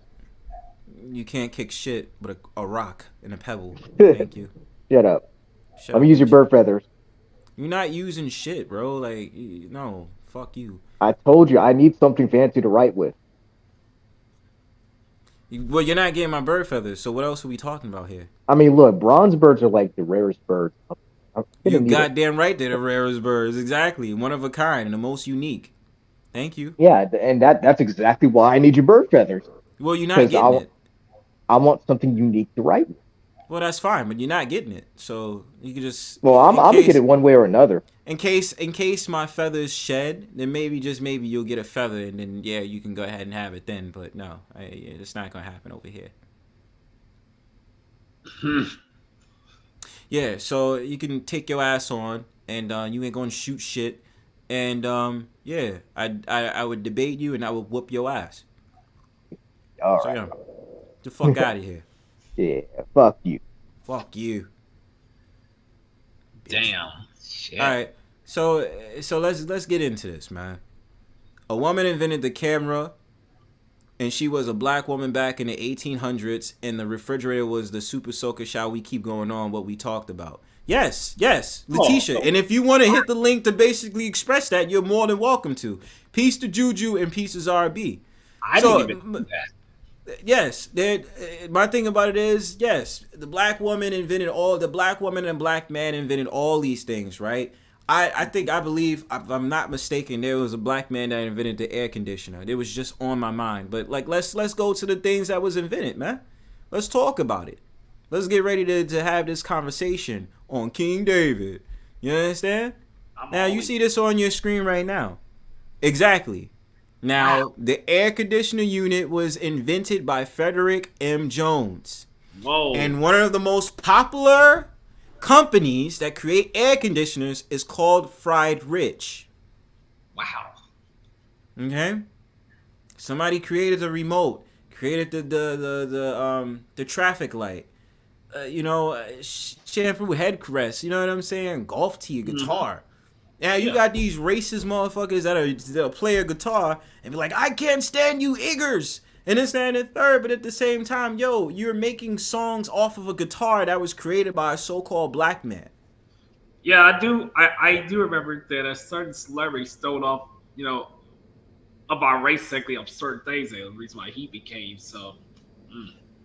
The cellular car phone, bro, like the Henry T. Sampson, a refrigerator. You feel what I'm saying? All these different things on here that does not get mentioned because so many people are geared to the fact that these patents were stolen by so-called white people. Especially the fact of the matter that we talked about whiskey. Come to find out, whiskey was actually, the patent was stolen, and so-called white man took the patent, but it was so-called black man that created whiskey. You can actually look it up on YouTube. It's there. I remember watching it. I won't lie. Like, I actually looked at that video, but I actually started looking it up on the web after that. And I'll say this. Again, I take responsibility because sometimes I'll just do the research right there. I'll Google this stuff and try to dig in the crates when I research. But at the same time, it is true that, like, a lot of stuff that be out here be wild true. But they don't want you to know that. No, and I agree with what she says. Yes, we did. We did invent that too. Yes, besides hip hop and rap and stuff, we invented that too. Rock and roll. Obviously, jazz was the pioneer. Blues music, all those different things. Of course, it was. You understand what I'm saying? A lot of people will give credit to Elvis before they give credit to Chuck Berry. That's just a fact. Exactly. You know what I'm saying? They'll never give him credit for the fact of the matter like he was the lead pioneers in rock and roll.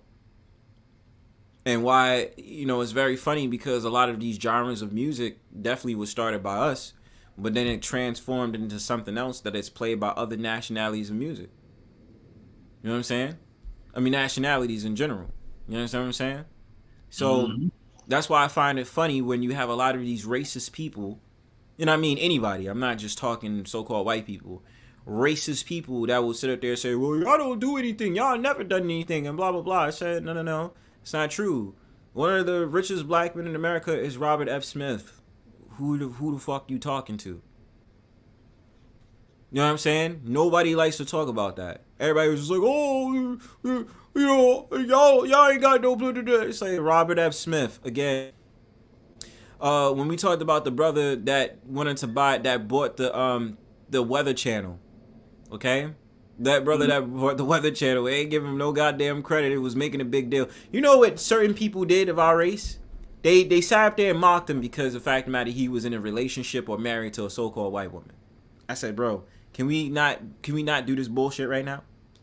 Yeah. Yeah, think of how they stole, of course, how our women, of course, or whoever made fried chicken, baked chicken, exactly is. Our women did that, but of course, fried chicken was a practice that came from Europeans, and it's debated that the Europeans back then were so-called black. Okay. So fried chicken. The story about soul food has European origin. Just like I forgot which country in Europe, yo. Fried chicken was like one of the sort of things they dumped it in oil and it was in a big pot and all that other stuff. Even mac and cheese has its origin in Europe. You understand what I'm saying? So what you're really getting is soul food is an admixture of European food mixed in with Aboriginal food. Hush puppies, for example, biscuits, collard greens, all those different things. Because if you look at, you can't take, this is the thing, this is why it's debated. Soul food, you cannot find soul food on the coast of Africa. You cannot. You go to countries like Togo, or you go to Benin, or you go to Nigeria, all these different things, they don't know what soul food is, because that's not their food. But here in America, you go to the average so-called African American, we know what soul food is. Exactly. You understand what I'm saying? So with that, it's just we have to understand the origins on that and where it comes from. We don't. That shit did not come from no Africa, man. Like I'm talking about soul food. That shit did not come from no Africa. I'm just being real. And again, I have nothing against Africans. I'm just saying it just that you do soul food. You're not gonna tell me anything about collard greens. You're not gonna tell me anything about black eyed peas. You're not gonna tell me anything of the sort. Because it's just not from there. But if it's European origin, more than likely you're going to find it. I'm just saying. I agree. And I understand where it came from. That's why this conversation is hard. I didn't even know I was going to get into this whole entire thing about this. We were talking about Martin Luther King. But, listen, this is all about just questioning things. You got to look at things and just be like, wait a minute. We can agree these different things happen in society. Y'all be at my neck, be like, how could you shit on King like that? But it's like, no, look at the different things that took place in society. And again, who was he affiliated with? Based on who he's affiliated with, even if he rejected the notion about Marxism and rejected the whole entire thing about communism, it helps to understand that at the same time, why did he go to that school? These are all questions. These are just all questions. This is an hypothesis. This is what this stream is about. The dream. The hypothesis. Okay? Mm-hmm. That's just what I'm trying to point to in today's Brownstone Powwow. That's the whole point. Just like I will question someone like Marcus Garvey. I question what's his name that was in the not in NAACP. What's that brother's name? Doesn't escape the mind. Or I question Malcolm X. Or I question Muhammad Ali. Sorry, not Muhammad Ali. Muhammad. You know who. You know what I'm saying? The dudes from Nation of Islam. I question them too. That's it. Like that's the only thing I'm really trying to escape off the issue tonight. Because I've had too many times I would go to these events and I'd be like, yeah, my people in the past. And you would be there and you'd be like, something feels out of place with this. It doesn't feel legit. Like, why are you speaking on things or trying to tell us unification, and we still have all these problems today? Which is done on our own. And at the same time, while it's being done on our own, you have to start quickly looking at the different political figures and the people that's out there and try to understand who they was affiliated with. And what do they do? What's the conversation on that? Yeah, it's like a lot of people don't question this stuff. They just go along with it. That's the problem. Of course, because we're leaned into his story. We're not leaned into saying, hey, you know what? This might be what it is in the textbook, but outside the textbook, what does the conversation actually say? You know what I'm saying? Those are different things that I mean. Yeah, exactly, because the schools, they hide and lie. What do you expect? That's all they do. And of course, that's because it creates a microwave mind. So with creating a microwave mind, you're thinking to yourself, oh, okay, well, this is what history really is. But how can we define that as history? If history, somebody told me this. I remember having a conversation with them. I'm glad we did. But who's to say that history is real? Or they're just giving you stuff and stuff like that? You know what I mean? Yeah, we're all guilty of it. Absolutely, Josh. We're all guilty of it. That's what I'm saying. Like, you gotta hear what Brother Bronze is saying. You know what I'm saying? Brother Bronze. And let me tell you something. I just want this to be known. I will always be thankful for the fact of the matter that you have people out there that,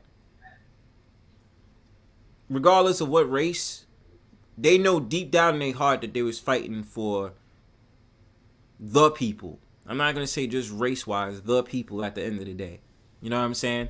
So I'm never going to be like, oh, why were they fighting? Because of their race. And like, to see the pictures of people doing sit-ins, and when they went to these sit-ins, they was getting hit over the head with glass bottles and all this other stuff. It's phenomenal. As in, they stood there and said, we ain't going nowhere. We're going to take a stand in your establishments, and we ain't going nowhere. It's a beautiful thing. You know what I'm saying? So that's how I feel. Blue Lion, what about you? What about me? Are you talking about are you talking like stuff we were just talking about exactly, or just like just in your honest opinion, bro? Like, what you think? I question a lot of things, and I'll just go by one narrative. I was looking in on both sides of the whole thing before I make my final judgment. That's how I do it, because I don't just believe for the hokey doke like I used to years ago. Yeah. And you know, through this process, we all still learning. That's the whole entire thing. But the point is, at the end of the day, the most unpopular opinion, we must question the political leaders, civil rights leaders, the people out there that made the change, which, again, is a great noteworthy thing. But at the same time, when you look at the nitty-gritty and the background story of who they are, you gotta sit back and be like, hey, that don't really look right. You know what I'm saying? It's look a little bit shaky. You know what I'm saying? That's the whole entire thing. But that's all I got. You know what I'm saying? Oh shit, E Rosary, what's going on? Damn. If you wanna jump up, brother. Wrong. Oh damn. I do remember saying y'all mentioned about Tupac earlier, right? Yeah. Tupac, what about Tupac? Tupac. Or whoever's like they was doing a agenda pretending to be a gangster years ago. I'm trying to remember who it was, but they was pretending they was doing that against pretending to be a gangster agenda. I'm trying to remember who it was. That was years ago. Wait, Tupac? Well, I think it was Tupac. Wasn't the other person? I'm trying to remember who it was. It's been years ago. Tupac was in the 90s, bro. Yeah, no, I'm trying to remember who it was. What's good, Brandon? Let's go CIP. Oh, Culture. Hello, Culture. Yeah. But yeah, I was trying to remember who it was. It's been a long time. Well, I mean, the problem. All right, this is a thing. The problem that I believe a lot of people do is that they start to set up idolization, and the problem with idolization, when you idolize a certain figure, you're worshiping them as if they're God, right? And the thing that I don't agree with anything in life, you should not be worshiping anyone. You know what I'm saying? If you're into the spiritual practice and you're into the spiritual laws and all these different things, you have to worship your God. Or you have to worship yourself. You understand what I'm saying? Oh, it's all good, CIP. Technically, it was an impromptu stream. I just felt like doing it because I owe y'all back from this weekend. I didn't do the stream this weekend. But what I'm trying to say is when we get into that whole entire thing, the reason why I had a problem with so many different things is because there's like, oh, this person never did no wrong, or this person never did this. Oh, how dare you sit up there and talk about them? Are you crazy? And when we had a debate about Tupac, my whole entire thing was, it's like, let's really be real about who he was, taken into the practice of the Greek philosophy about Janus, the two sides of the same coin, one head to the left, one head to the right. And so my whole entire thing at the end of the day, And let me say this too. I just a side note. I know for certain people, I have not been checking out nobody's stream, so don't get offended if I haven't come to yours. I haven't seen y'all or this, that, and the third. I have not really been on YouTube like that. You know, I'm slowly coming back. It's still going to take a while or stuff like that to get back into the groove, but you know, I haven't really been watching people's streams like that. So, you know, it is what it is. Okay. So going to the whole entire thing about Tupac, how it's affiliated with the Greek philosophy, about Janus, the god Janus, or goddess Janus, the two heads. And the reason I said that, me breaking it down, hold on. I'm sorry, y'all. I'm going to get distracted because I'm going to just say it real quick. Brandon Skeleton says, hey, Bronzebird, what do you think about Jada Smith and Tupac? Well, Jada says she never got dick from Tupac. But that whole story is a mess, man. That's the only thing I can really say, though. I can't really say that, you know what I'm saying? Let me pull my AI host. Nobody better not say nothing about Mrs. Jenkins. Damn. Okay. All right. So going to Tupac, let me finally get this. So about the whole entire thing with, oh shit, damn, all these good looking ass AI hoes. What's good, ma? Let me stop. But anyway, so talking about Tupac, let me really get back into the conversation. Yeah, both of them have alopecia. So talking about Tupac for real this time. So you have the descendant of the Black Panther Party. When we do the background and history about who was Tupac's parents, we get the mother. You know what I'm saying? I forgot her last name, but we get the mother, but we don't get the father. The father is really stretchy. We don't know who the father is, but we all know that the Black Panther Party was their mainstay. And that was the makeup of who Tupac was. Now, with Tupac, you have the whole entire thing that goes on with him not really understanding who his father is, and then the fact of the matter that his mom was a lesbian and that she was pregnant while she was in prison, right? So she has Tupac, whatever, this, that, and the third, and blah, blah, blah. Now, what was supposed to be said was he was born in East Harlem in 1971. September 9th. Y'all know the dates better than I do. But born in September 1971. East Harlem projects, whatever, blah, blah, blah. He moved to Baltimore in the 80s. Was a fixture in the theater department. That's when he linked up with Jada. Okay, that's when he linked up with Jada and they had the whole entire acting thing and dance. So he was already made to be an actor. Okay, so after that, moves on to Oakland, California. Met up with Digital Underground. And then all of a sudden, his reign becomes in with that pro-black song. I forgot the name. With Digital Underground. And that's how he started in the scene. And then he made his movie debut, I believe, in 1992 with Juice, which is one of my favorite movies. I cannot lie to you. Juice is a great-ass movie, right? So my problem with Tupac, what has always been, you're serving two masters. First, you sit up there and talk about consciousness, and you talk about pro-blackism.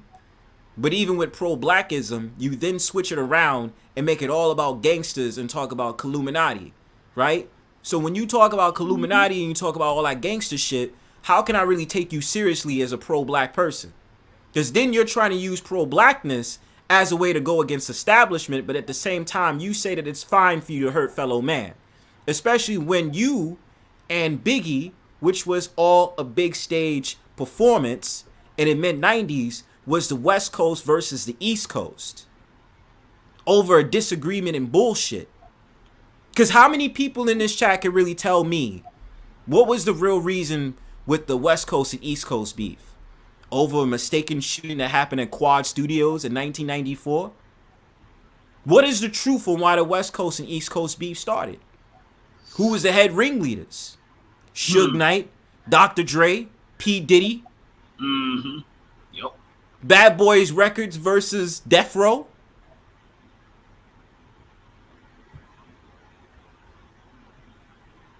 What's up? If you're all about unification, why would you go against fellow man?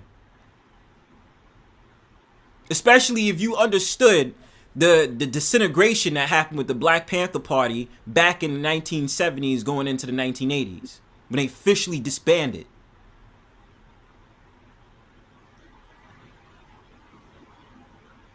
I'm just saying.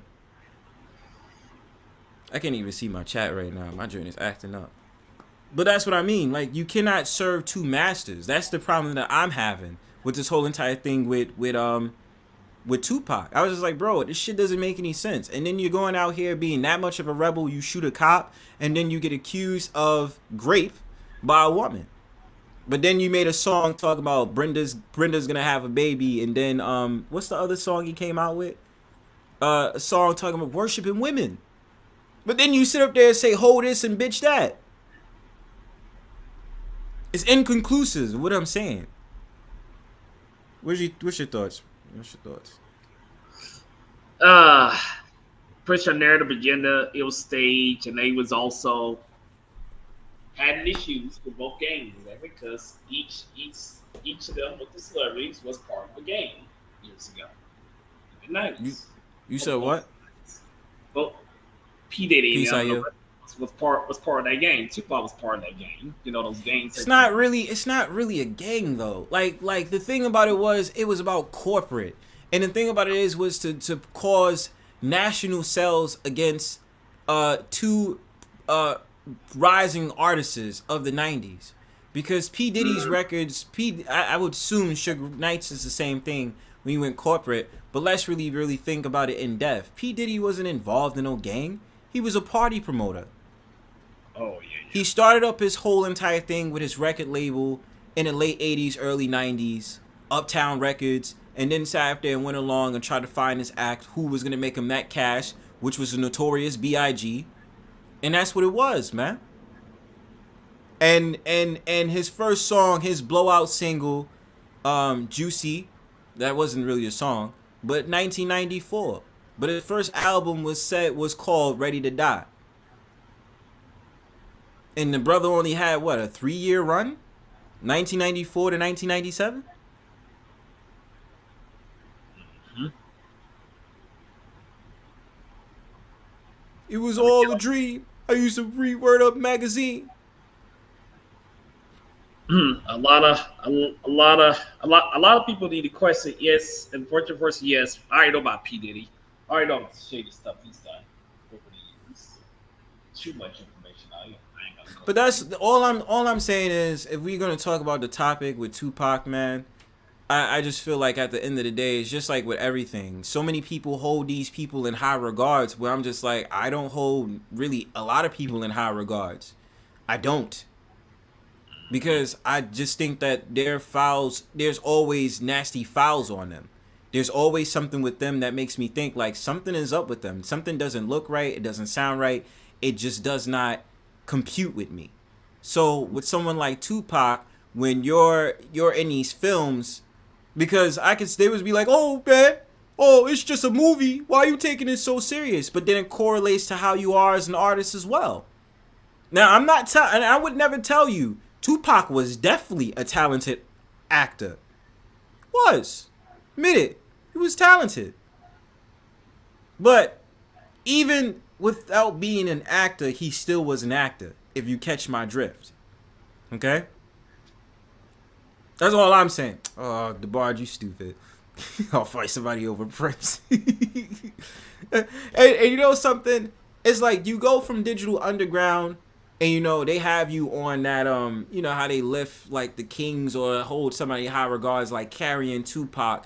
You go from there in 1991 into your rap artist style, you know, from 1991 to 1996. It's a total different type of, you know what I'm saying? It's a total, like, we've gotten to see Tupac change again and again and again. You understand what I'm saying? And I mean, I even enjoyed even his movie Above the Rim. You know what I'm saying? Above the Rim was a good movie. I ain't gonna lie. You know what I mean? But there's certain things to point out about Tupac. That's all I'm saying. And Notorious B.I.G., I can't really say anything. He was just more of that stylish rapper.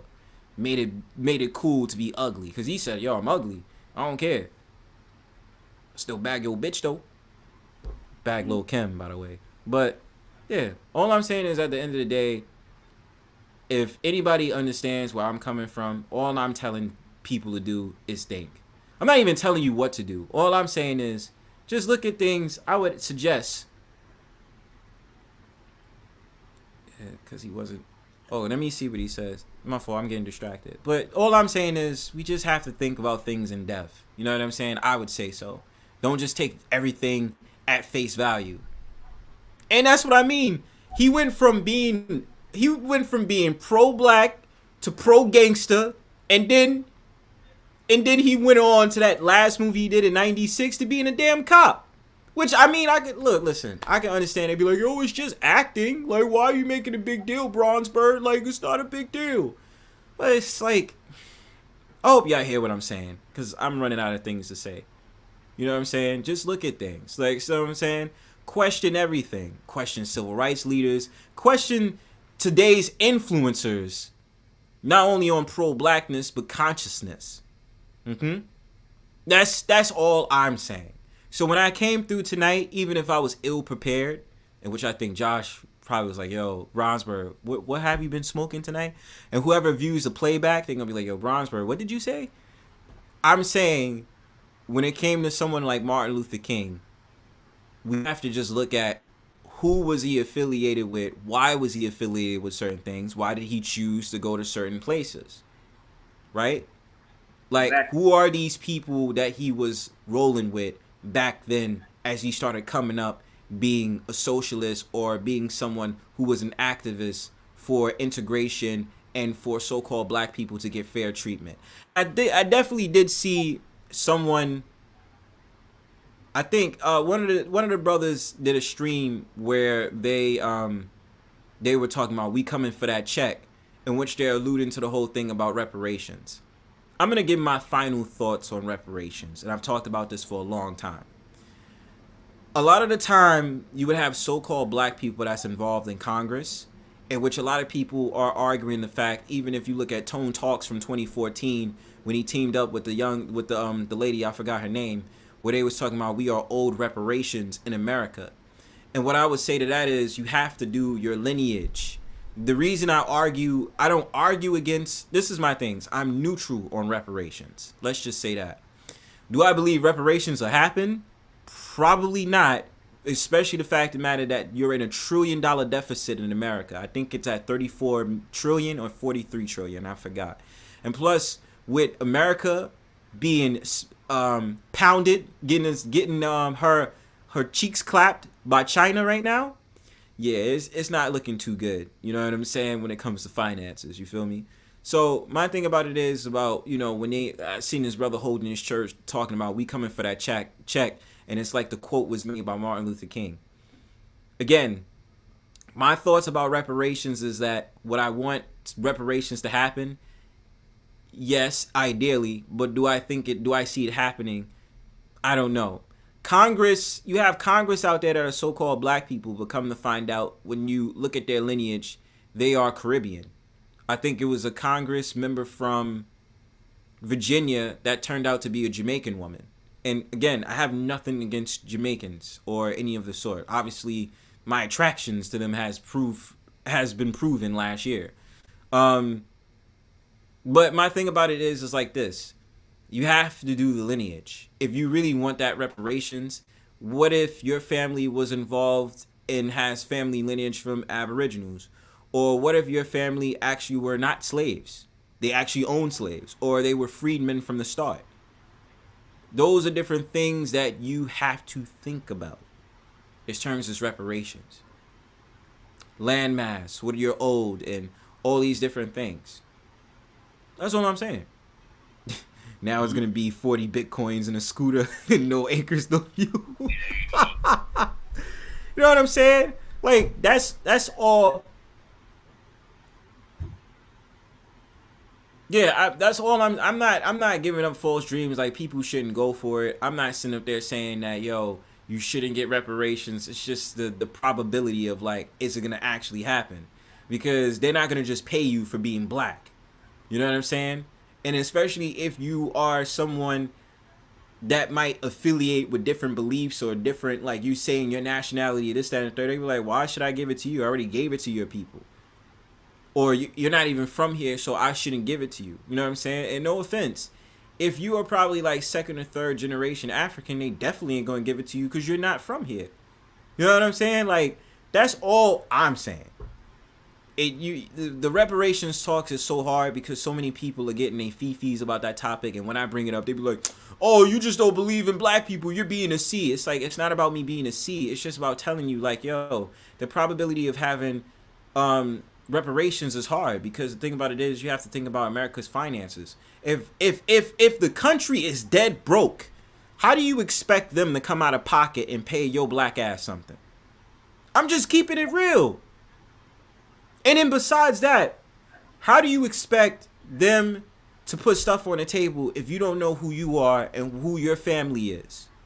This is a guilty sin of our people. And that's all I'm saying.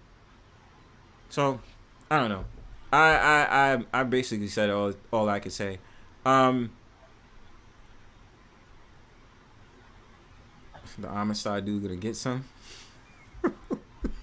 Give me the free. I was like, yo, give me reparations with Bitcoin and cryptocurrency, yo. Let's do that. Make some investments and make like 40,000 or 50,000 by the end of the year before shit hits the fan, yo. That'd be awesome. Pay me reparations with that. But, you know, that's all I'm saying. It's not going to just be some easy handout. And what I'm saying is, if we get reparations, what are we going to do with it? Because it can't be like the stimulus check we get and we just be like, oh, with the stimulus check, we're just going to go ahead and take it and just buy bullshit and not do anything with it.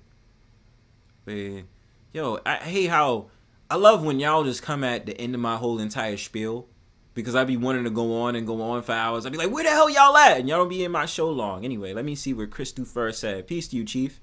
You got a good point. And the way they can pay it, though, is the same way they put up that overseas money. Yo, and you know something, Chris? I actually think you make a great point there. Of course, how they've been doing consistently doing the overseas thing, like, you know, primarily since the 80s. You know, when they got rid of the factories and they got rid of those whole entire things and started, you know, outsourcing to different places. As much as a lot of businesses or independent businesses of today will outsource before they actually want to buy or work American. But, like I said, what are we going to do with those reparations then? You feel me? Like, what are we going to do with that? Because if you get a check, how much you going to earn off that? You know what I'm saying? And if you do get it, like, we shouldn't be spending it up on bullshit, vanity. I do not, and I'm not saying this is a stereotypical thing of our people, but I do believe we might do this dumb shit. Like, we will take that money and then try to figure out the next time Gucci is having a sale. And instead of sitting up there saying, yo, you know what? Let's create a community where there is fresh fruits and vegetables. We don't have to be eating dumbass bullshit that especially Bill Gates is sitting up there putting a peel on. We have our own stuff. We ain't even thinking like that, fam. Take our land back. We'll be able to have a secluded area where there is reparation Jordans. Oh my fucking god. Oh my god, yo. Shout outs to El Grande. Yo, I can't. What's up with Ukraine up to, what is Ukraine up to now? Like in the billions, isn't it? Yeah. Ukraine recently, as far as I know, was asking for more aid from Biden, in which Biden would agree to give them more aid. But then we're battling the issue here in America about immigration and about how that money is being used to sit up there and worry about that. But that's what I'm saying. You're going to talk about reparations, and that money, they're not even concerned about giving money to you. No. Let me see, Culture. You said, no, I agree with you exactly. But here's the thing is, Culture, we need to do. We need to grow our own fruits and vegetables, and and stuff like that. We need to stop being lazy and stop depending on these grocery stores. We need to start doing our own thing together. Killer Swag says, even though I'm not looking for no reparations, if I were to get it, I'm investing the fuck out of it so that I can build on top of that reparation money. And that's the smart thinking, because that's what I would do as well. I can help with fresh fruits and vegetables, but niggas ain't listening. Grow your own food and chickens. I agree. I can help with tech and agriculture, but that's corny. But that's the thing about it is nerds or people out there are the outsiders move society. Because if you have the status quo, that's not going to help move or drive anything. If everybody's doing the same thing and it's like a utopia where it's stagnation, nobody moves forward. It's always the weirdo guy or the dude out there that thinks outside the box that's always going to get more accreditation than those who don't. You understand what I'm saying? So that's the reason I'm just like, yo, you need the nerds in this world. A nerd gave you Facebook. A nerd gave you TikTok. A nerd gave you all these apps that makes your life easier. You understand what I'm saying? Like, tech is essential. You know what I'm saying? Being able to create, Byron Allen's. You know what I'm saying? Byron Allen, the one that bought the Weather Channel. Oh, yeah. Speaking of that, I looked it up. I think it was like last year or 2021 with Sloppy stuff out about getting a chick's egg. They're like, they lay eggs. I did look that up. That's a real thing. Yeah. You know?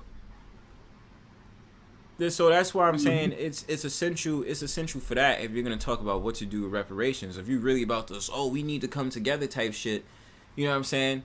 Those are the essential things so that we don't have to depend on the corporations of the 9-to-5 thing or this, that, and the third. And let's really be real. Certain people are not invited. If you're promoting gang culture, gang violence, and all that bullshit, yo, get the fuck out of here. Straight facts, bro. Like, I'm not going to sit up there and try to face it and be like, oh, no, it's not like, bro, you know what it is, man. You know what I'm saying? But that's mainly the thing on reparations because they're going to want to know what your lineage is. That's all I'm saying. Oh, it's not just constant. Guess what I'm saying? You can grow your own nut plant and your own chocolate plant. Oh yeah, I know about all of that. I know because I did my own research. Yep. What is it that they? Okay.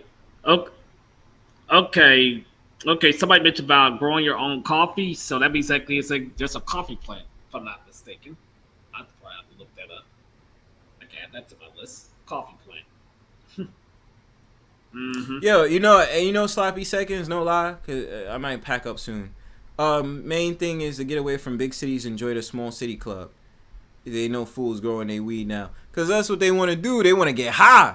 They don't even want to sit up there like, yo, if you go and create a weed business, try to figure out a way to get that joint in crypto, and also try to figure out a way to not get high off your own supply, so you can keep going back and forth and making that money, yo. That's all I'm saying. I'm gonna keep it a stack with you on that shit. You know what I'm saying? Like, I'm gonna just keep it real with you.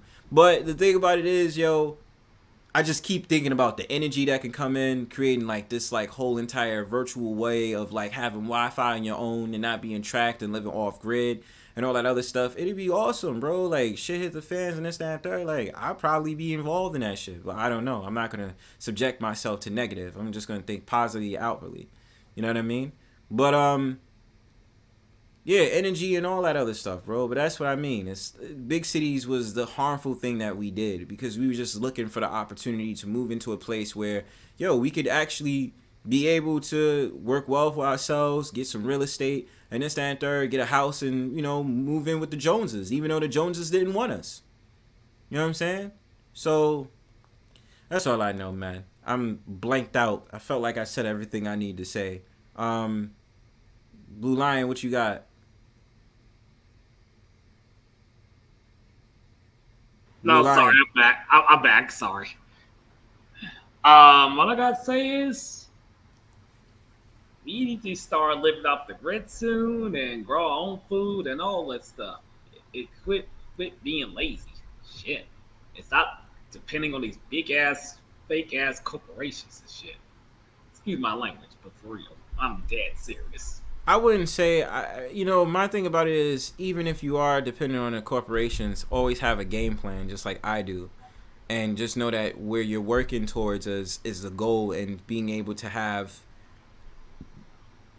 your ducks in a row so that you don't have to depend on the 9-to-5. And I think what's great about today's economy is that because you have the gig economy, you are able to make it without actually having to go the corporate route. It's unfortunate for some, whatever, but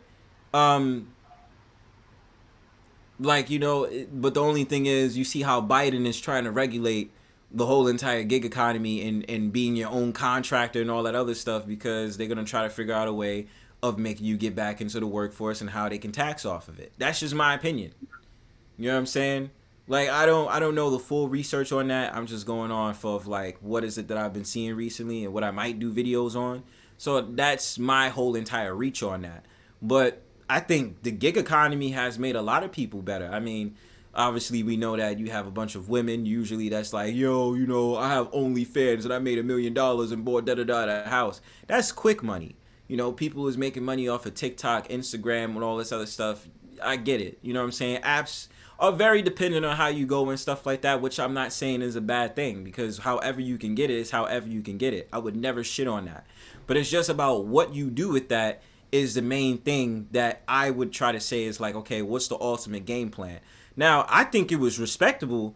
It was this chick from London that did an OnlyFans, but she converted that money into renting out some property where she's having people pay low rates to live in a flat for like 600 to 800 pounds. And we know places in London is not cheap. No. London is just as expensive as New York City. You understand? So it's like one of those sort of things. It's like, I mean, cool. I ain't going to even shit on you for that. Get it how you can get it. If you gotta take your bra off and take off your panties real quick, you know, show sign, or you showing feet or whatever the hell you doing, yo, make paper. That's why I don't shame drug dealers half the time. I'll be like, look, you selling weed? I ain't gonna blame you for that. Shit, do what you gotta do. This is America robbed you of your birthrights and all these different things. They sat up there and had your people killed.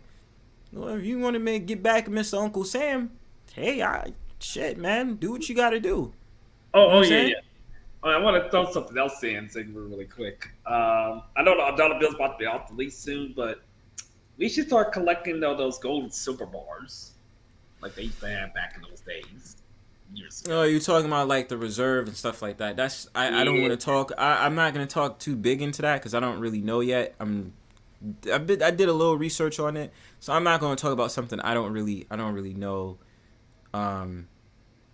I'm not too really fond of too big yet. I know about it, but I gotta just do more research so I know what I'm talking about.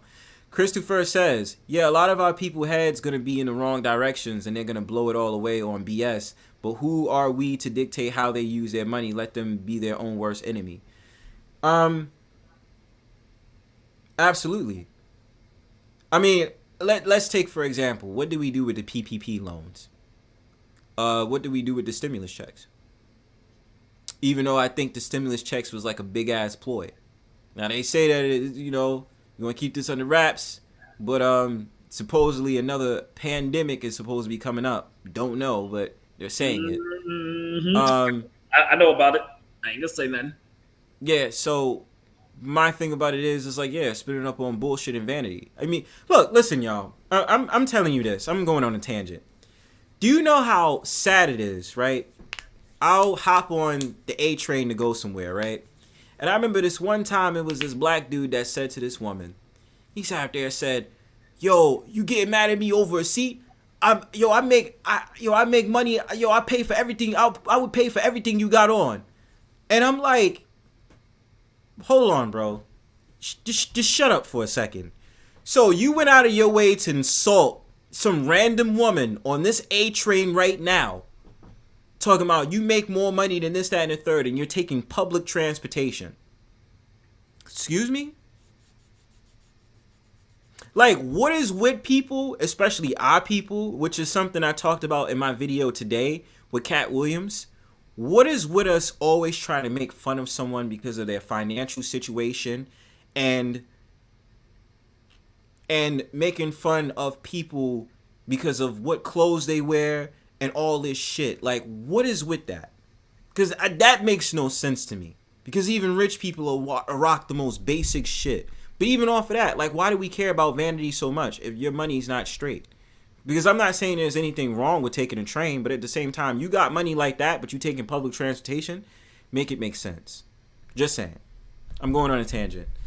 Look at the folks that win the lotto. A lot of them end up going way left and offing themselves sometimes. Yeah. And I'm telling you, if I was to win the lottery, yeah, I would be doing my best to go ahead and invest that money, first of all, in myself. And also, what is it that I can do to maximize the maximize the profits that I make off of the lottery? Because we have to understand, you don't just, let's say for instance, you win the lottery. You don't automatically get, let's just say it's like what? Let's say you win the lottery for like $20 million. You don't get the full $20 million. It's taxes. Obviously, the others take their cut. Then you get the money that you earn. That's the truth. You understand what I'm saying? Yeah. Mr. Queen Sunkissed, what's going on? I'm back to stand on top of your head about Dr. King. Go ahead. Dr. King talking about all these shit you sitting up here talking about while you trying to shit on his name, nigga. Are you in your fifis? Are you in your fifis what? about that? I'm repping my set. You repping your set? Or you rep, what's your set? Your hoodoo set? Is that what it is? Is it what? Is it your hoodoo set? Bitch, it might be. Oh yeah, it is? Okay, I got you. You getting touched? You getting wrecked, son? I'm just making sure out here, you know what I'm saying? But yeah, you know, I'm glad you came over here with your hoodoo bandana trying to come at me because of what I said about Martin Luther King. You know what I'm saying? And what I would probably say about Malcolm X or anybody else out there that could be questioned about their affiliations with certain parties or certain people. I stand on that. You trying to shit on Malcolm X too? I stand on business. You shit on Malcolm X too? It's not really shitting on Malcolm X. I'm just saying the affiliations that they could be linked with. It's questioning, critiquing. Just like you said earlier. It's critiquing. That's all it is. The same thing I said about Marcus Garvey that I say about anybody else that's involved out there. Jesus rolled with thugs and felons, so what's up? You question God or Jesus too. Why was God or Jesus an angry God or a Jesus? Why did he have to kill people? Why did he do all these different things? And why does he know that when we go? Why does he know that we're gonna sin before we do it? Or why is there good and evil in the world if he wants you to do good? Because there is a universal law called polarity. Break that down. There are poles in various degrees of each pole. It's what creates difference and nuance. It's what helps give you your free will. So, let's say, for instance, there's something that I'm trying to control and not do, right? That I'm trying to be like, hey, look, listen, I prayed to Jesus, I prayed to God, I said, yo, it's this evil thing that's in my mind that I'm trying to get rid of, and I don't like thinking about it, but it keeps happening to me, and I'm trying to get rid of it.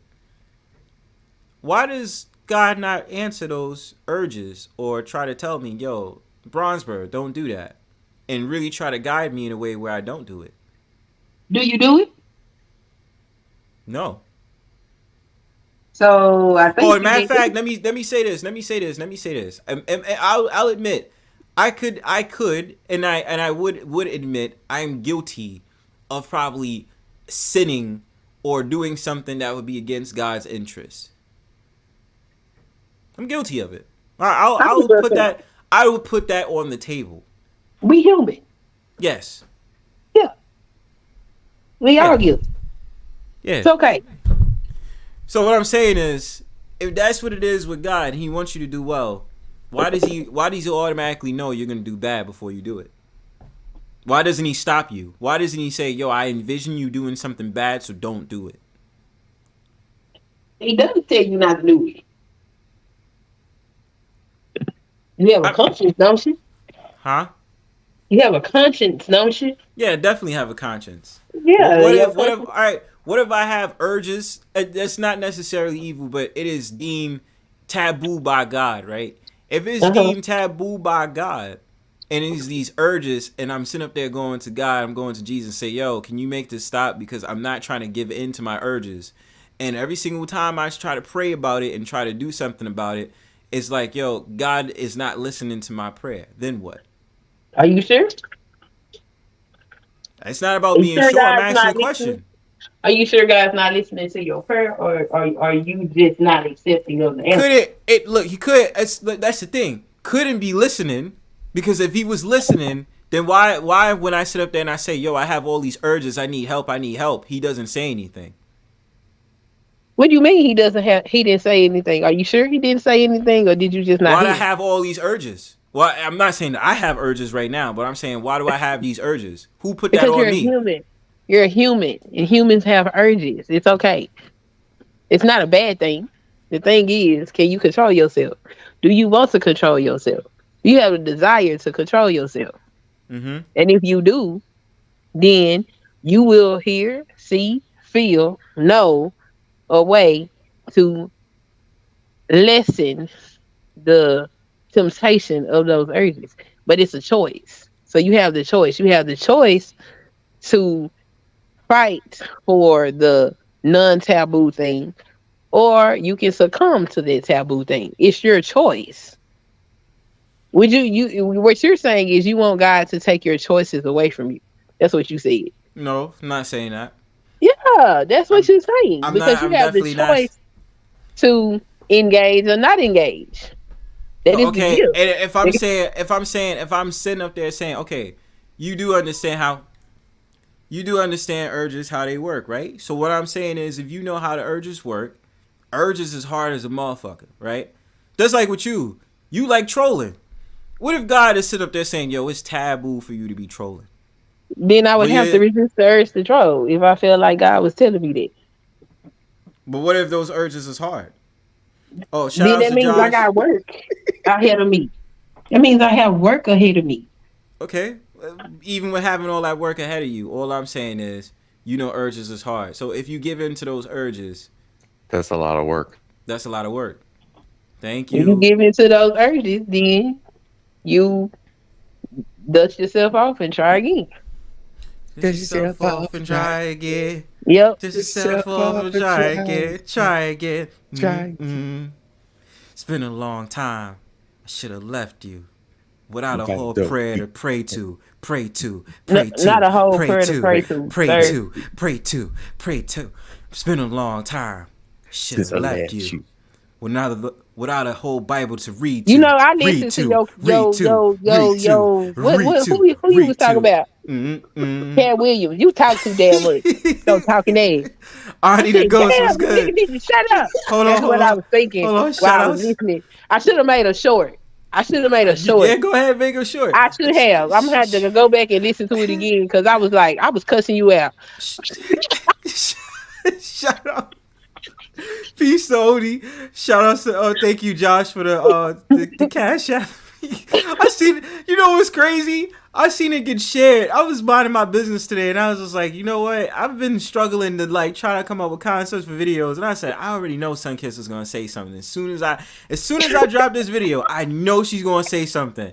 And you know what? Come to find out, it says 1 minute and 43 seconds. You talk too damn much. I'm like, God damn, yo. It's like, yo, I'd be really off my rock. I'd be like, yo, but this is what's going on, and this is my opinion. Damn, you talk too much. Just no respect for the boy. Like, just for the bird. Like, yo, ain't birds the messengers? Shit. God damn.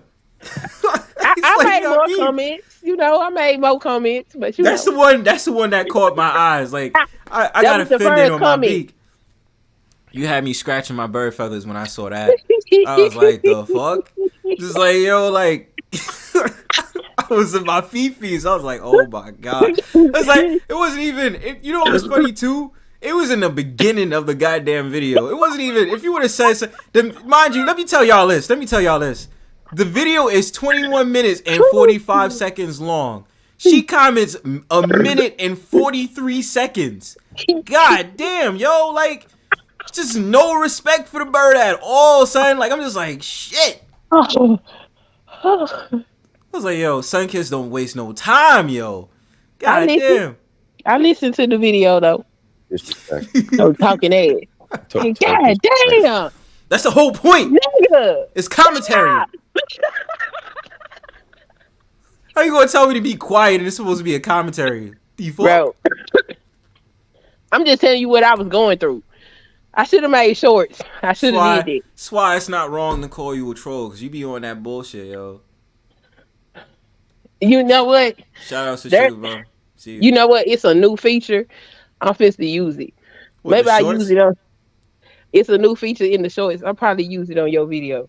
That shit'll be hilarious. Oh my god! I'm gonna try to see what you put this time, because every single time I go ahead and every single time I go ahead and I be making my videos, yo. Now all of a sudden you have Sunkissed come out of nowhere and she be sitting up there talking about, yo, that's double speak. Bronzebird, I'm gonna tell you why you wrong. See, this is why you little manosphere. I'm like, yo, I just was making a video on some random shit. I was like, why you gonna call me little manosphere when I'm talking about fucking I don't know, talking about like the wars that's going on, or talking about I don't know, because Joe the Biden and his manosphere bullshit. ideology permeates your psyche and it comes out in your expression. I be like, this is it right here. I'm just letting you know why your nickname Little Manosphere. You know what I'm saying? I decline that accusation wholeheartedly, yo. Like, I said this on Big J's panel. I said it on every panel. I'm gonna keep denying this whole entire bit of Bronzebird being Little Manosphere. I'm in my own lane. You gotta call me Big Brownstone Powwow. You can deny it. You can deny it, but it's gonna always be there. It's not gonna be there. It is. No, it's invalid. Just like Big J trying to run away from the fact he red pills. Stop it. Just because you don't act like an asshole, to women, don't mean you not red pill. Yes, you are. But it's okay. Big J has to own up to the fact matter. Like, low key, he is manosphere. Because he always arguing. It's like I was even watching. I think I was watching yesterday, which makes me ask another question towards you. What's up with you beefing with these random people? Every single time you around Big J, you sit up there talking about, you don't know me and all this other stuff. What's going on with you? They be coming at me. They be talking to me crazy. I be like, who are you? That you people don't like that I will stand with Big J, because I feel like they be bullying him. Like, yo, y'all not gonna bully him, yo.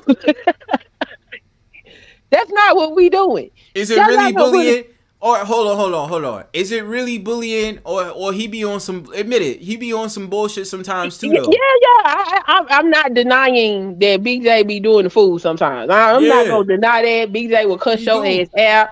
Big J be acting a fool. I already know this. I know this, but everybody else acting fool too. For instance, JK can come over here and show his ass. That nigga don't even got to really understand what the conversation is. And ain't nobody gonna say too much of shit. But everybody want to clown Big J when he act a fool. And I'm like, nah, we ain't doing that. Nah, we get at everybody. Like, my whole entire thing is fair game. Like, when you say we, I'm not talking about the Brownstone. I'm talking about that's how I met Big J. Big J just disrespected him. I forgot this. I think his name was Eric or something. Like, they just flat out just disrespected me, yo. I was just like, yo, what the fuck? Yeah, Big J do be on some shit. I ain't gonna lie, he do. But like, I ain't gonna let them bully him. Like, what's wrong with y'all? Oh, so now you protected him? That's what it is? It's not really a protection. It's we gotta put some respect on Big J name, because see, Big J makes sense. Despite him acting a fool, when you really listen to what he's talking about, he makes valid points. And they be acting like, but they be acting like he on everything he say dumb. I'm like, nah, that's bullshit. And y'all know it's to stretch it out more and kind of stay away from. Okay, what do we have? A week or 2 days? He comes out with videos that's actually concerning about the country, like talking about the $43 trillion deficit in America. I had that conversation with him yesterday, so we working on it. You know what I'm saying? It's a work in progress. We working on it. I find fair game then, because that's all I'm saying. It's just like, just like, come on, yo. Like, I told him that on the panel. I was like, yo, bro, like, you say a lot of great shit, but it's like the bullshit that you be talking about overrides the great shit that you could provide. You know what I'm saying? Oni, I don't remember what we said. What was the slogan? I don't want to say, get him out of here. That's not it. That's just New Yorkers talking. Anyway, well, yo, Oni, it's been a minute, man. Where you been? Fellow New Yorker here. You know what I'm saying? I want to recant. What I want to recant? You know what I'm saying? Facts, son. I know, Josh. They always coming for me. I be minding my business. I be like, they be Hold like, your we don't know nuts. you. Y'all ain't got to know me. I know y'all with y'all raggedy asses. Y'all better check my YouTube history and see how long I've been here with y'all stupid ass. Lord of mercy. Boy. All I'm saying is at the end of the day, all I'm saying at the end of the day is Mrs. Queen Sunkissed cannot be innocent if she tried, because even when she goes and look at the YouTube comments. No, I'm not innocent. I be trolling. That's all I'm saying.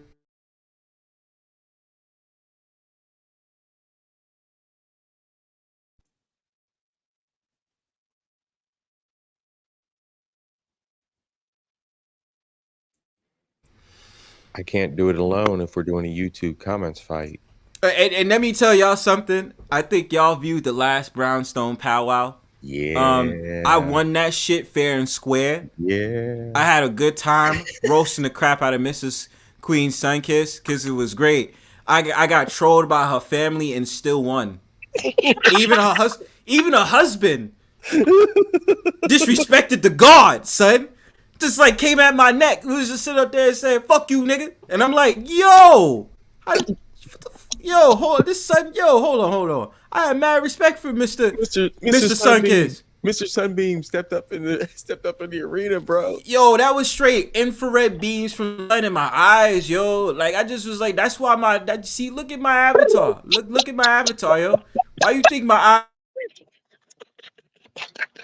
Retina's scorched.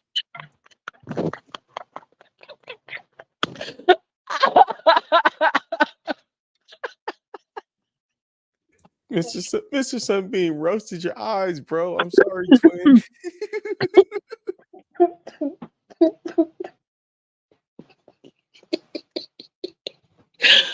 You all right?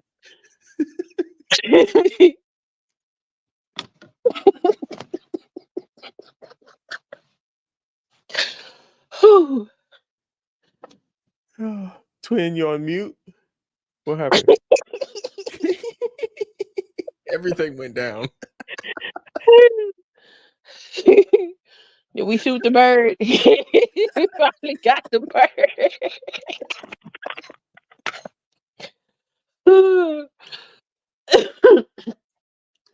Oh my goodness. Yo, what's up? I'm back. Shit. Damn. Sorry, I was on mute. I was busy doing something. But doggone it. Brownsbird, damn. Shit. I heard shit was going on. I heard it. I'll just stay out of it because I ain't getting involved. Shit. Damn. And silence, of course. But I said what I said about Martin Luther King, and I stand by it. Or any of them sellouts. Shit, I don't take nothing back what I say. For real. So I'm gonna leave it at that. Yeah, boy.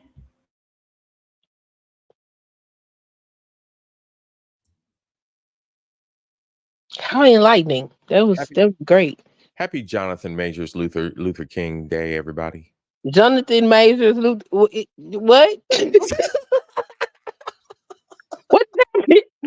What? We're celebrating all the brothers this holiday, everybody. So you need to tell me about your trip. My condolences again, by the way. Oh, you know what? I appreciate that. Thank you very, very much. I have 7 living aunts and uncles now, so there's quite a few that I'm working with to improve the family. Okay. My grandfather was a busy man. Okay, so the trip. So King and Bird, well, King don't know, but Bird knows, Queen knows, Killer knows, Josh knows. I was overseas with the family. And being with your people and being able to immediately tap into your lineage, your heritage, and all the branches of people that made your people, that's some powerful energy. The only piece we haven't been able to put together yet is if our people were the cannibals or weren't. Not the cannibals. Not the cannibals. But no, but look, when it comes down to the Arawaks versus the Caribbeans, there was Arawaks, which and the Arawaks and the Caribs were both tribes that were just, I mean, look, continental divide when all the Indians that were there BC era, right? Like all of us that were here in North America, South America, it was all one big plain. All of us, when we got divided off and little pieces had like tsunamis and earthquakes and the little pieces of land separated, and then we started building boats and we're going from island to island and we're like, well, wait, I want your island. That's what happened. And that's where the Caribbean came from. And that's where like all the little warring tribes. So there were the mainlanders and there were the little people that lived on the little islands and the little atolls and all that stuff. You know, everything from everybody's like, I'm going to the Bahamas. Nah, the Bahamas ain't shit. The Bahamas is just little chips off the reef. There's further south. So then you go further south. That's where all my people were.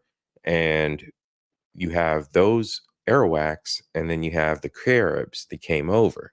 So then, you know, this is like 3,000, 2,000, 1,000 BC. You know, then we get all the way up to like the human trade. And you got like the Arawaks are like, yo, white people, y'all coming over here? Okay, cool. By the way, there's these other people over here that are trying to eat us. Let's. So like my family's trying to figure out if we were on the side of the one. Oh, wow. That hung out with the Dutch and the French and the British slavers and were like, hey, yo, let's defeat these other bad guys and we'll help you farm. So that's how like certain parts of like trade and commerce were also born between nations, right? Yeah, so there's that part that nobody talks about, the dark side of everything. But yeah, so like we're trying to figure out like what side my people were on. We might have been munching on people, or we might have been like, yo, Dutch people, let's like shut down these crazy people and enslave them too. Oh wow. Yeah. One time for the tether history, y'all heard the tether in the One time for the tether history. I don't like you for that, but that's funny as shit.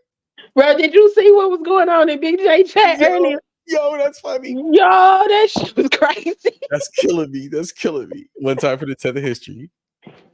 I was like, what is wrong? Man, they was in full-blown war. A Negro versus a Jamaican. I said, Lord, y'all is doing too much. Doing way too much. Doing way too much because look, when it comes down to it, look, it's all Black history. There's so much. And the funny thing is, there's dark skin versus light skin colorism on the island. There, oh, within my family alone. Oh God, within my family. Because if like one of us medium skins, you know, married a dark skin, it's all bad because then your baby coming out a little bit browner than the rest of us. And then the cousin, oh, you got a little blackie. You know, that kind of thing. But look, I just knew I was having chocolate babies. I was excited. I don't see, and the whole thing for me is I don't care. Like Black is beautiful to me. Like brown, the shades of who we are. You know what? All the colors is beautiful, but let me say something. When I was a little girl, I was black as a tire. Really? Yes, I don't know what happened to my skin tone, but as I got older, it got lighter, but I was dark. Oh my goodness, I was gorgeous. You were born with berry juice. Yeah, gorgeous, black as night. You were born with berry juice. That's all that was.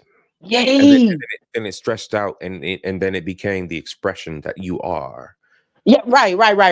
Minus anything that you say about New York and the horrible situation that they were in, and my poor twin, but that's a different story. Which one? Because you know your twin, he a Mexican. Oh my God.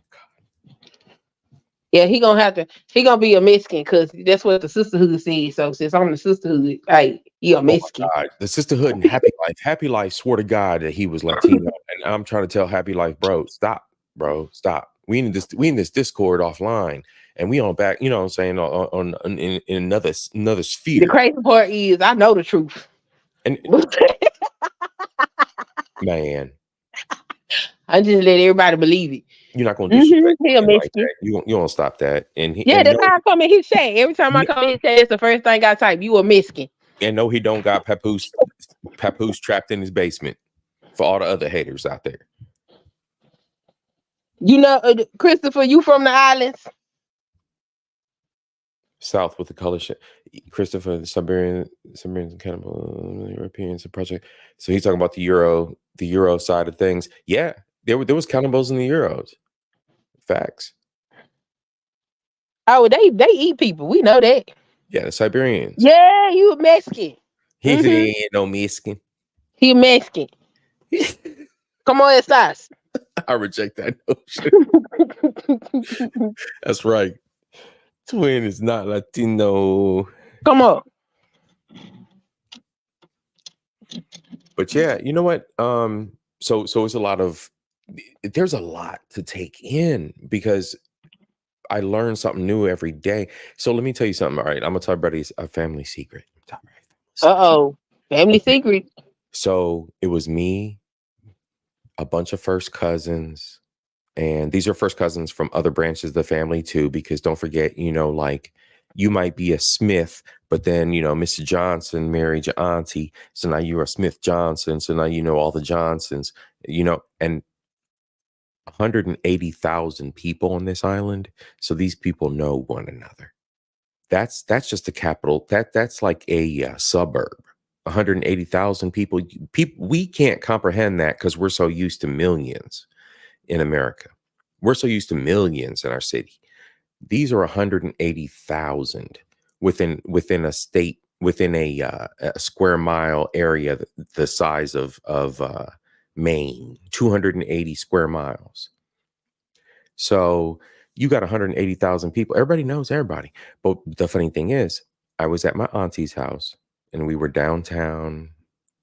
We were in the town center of where the family started, Micoud, St. Lucia. All right. We're hanging out in the house. We're hanging out in the house with auntie.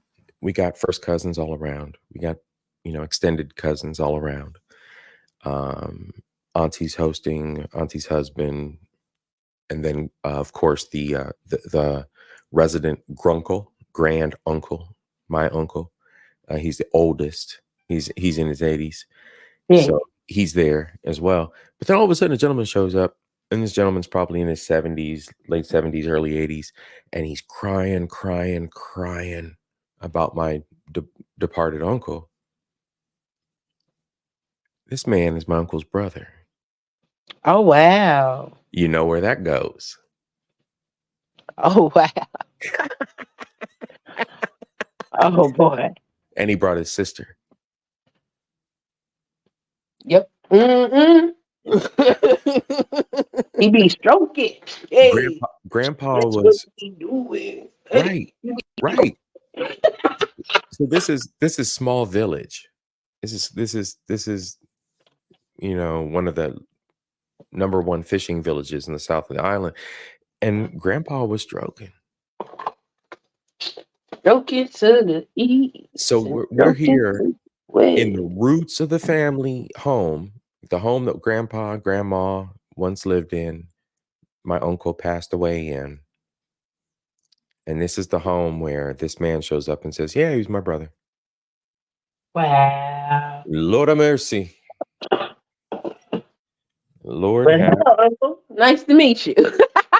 Right. So Grunkle, so Super Grunkle, that has the whole family history, put this man through a battery of questions. Right. And it's all okay. So your family's from your family's from up the hill around the way, or blah blah blah blah blah blah blah blah blah blah. And the funny thing is, like, when you say up the hill around the way and you listen to them talking, up the hill around the way literally is up the hill. around the way. It might be only an American 5 to 15 minutes to get to that side of the island. But yo, when you're riding a horse or a donkey, or back in the day when you're trying to walk, that's a good 10, 15-mile walk. So when they say up the hill around the way, and you know, your mama was so and so, blah blah blah, this was some for real. These folks was for real chasing some tail. Like this is some dire straits. This is some survival. Like, and then they're talking about, oh yeah, by the way, he got a set of twins pregnant, and he got this other woman pregnant, and then he went overseas to England and he got this other woman pregnant. I need me around the way, girl, round the way. Around the way. Grandpa was stroking. Stroke. Across the old. Grandpa was Pirates of the fuck. Grandpa was Johnny Depp before Johnny Depp was Johnny Depp. Yo. He was Pirates of the whole Caribbean, bro. Selling his sugar cane in the UK and the islands. Yo. Grandpa was a Rolling Stone. Oh my God. Oh my God. So I thought it was just 10. But we're closer to like 15, 16.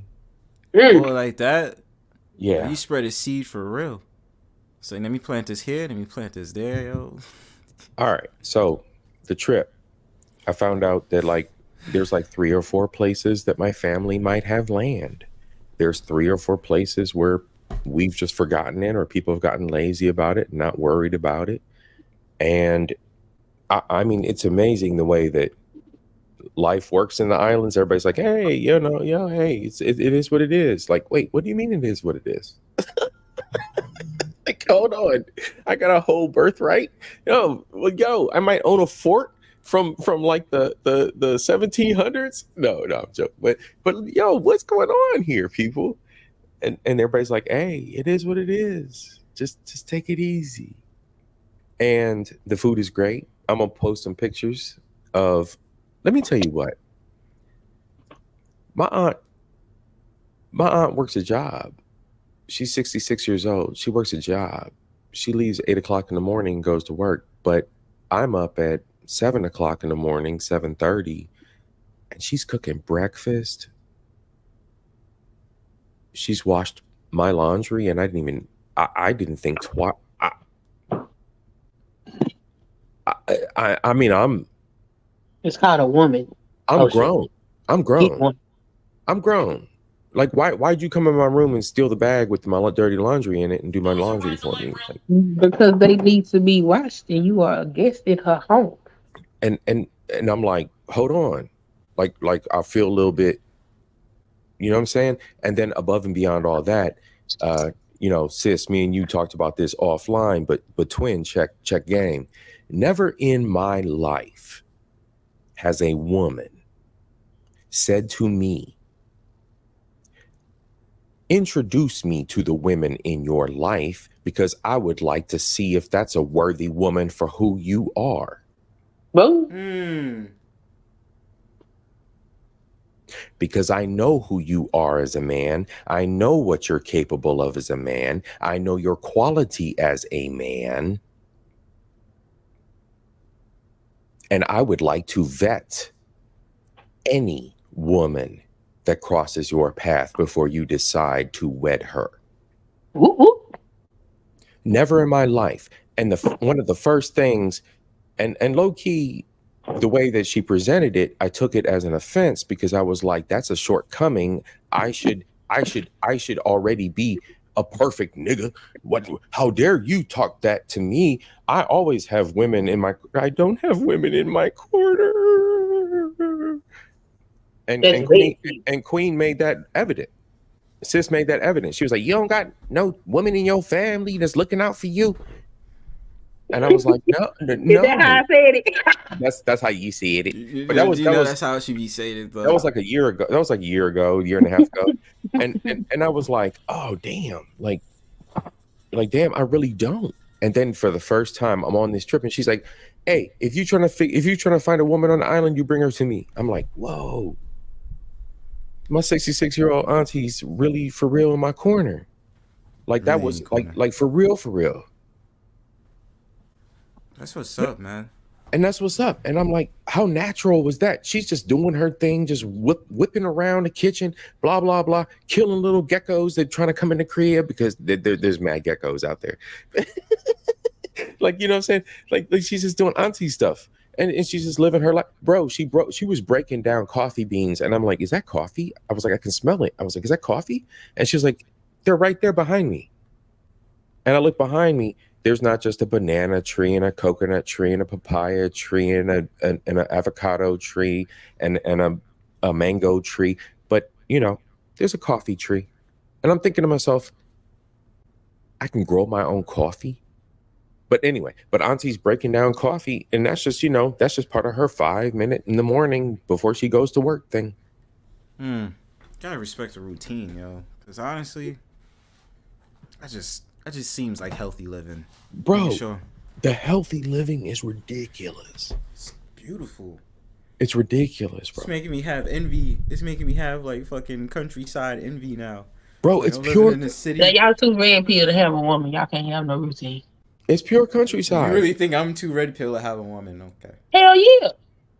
What? Yo. Okay, let me take that back. Let me take that back. Anybody who's ever heard me. Yeah. Okay. I'm taking it back. What? I'm gonna say, y'all spiral too much. You mean we? Hold on. What's that supposed to mean? Man, y'all be going in. We got wild imaginations. What's wrong with that? Culture got it real bad. I go over there, I be listening to culture content. I be sitting there chilling, and then all of a sudden, he just go. What the fuck just happened here? He just turned. Hold up. Okay, let me stop this. Let me take a deep breath a couple of times. I agree with that. Sometimes I make sure, so I ask him if he okay. You okay? You all right? This is what I mean about Sunkissed, yo. Sunkissed be ready to make sure. He's like, what I'm trying to tell you is, and I'm like, yo.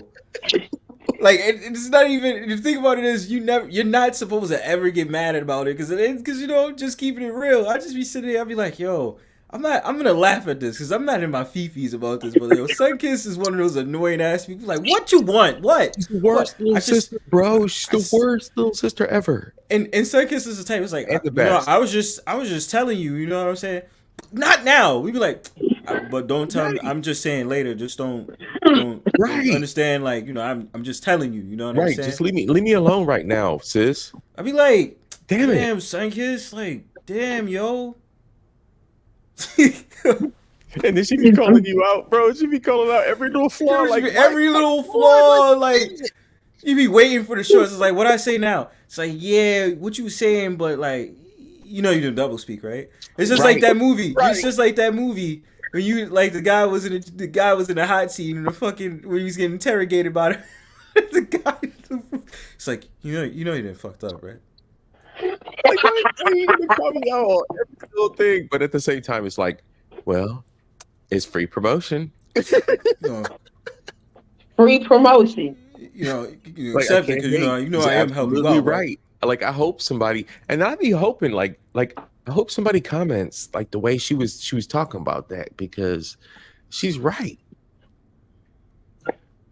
Like, you have, it's like I just be sitting back. I'll be like, yo, let me take notes right now. Cause I'm like, she's going, and she's driving her car, just speaking in the camera. I'll be like, oh my god, I ain't got shit. I ain't got shit to say, yo. Like I'm just sitting there listening. I'm like, but and then I have no rebuttal. That's the fucked up thing about it. It's like, yo, I have no rebuttal, and it's like, you know, she got your ass. Like, look, this is how you know. Nothing at all. Yo, this is how you know she got her ass. See this avatar?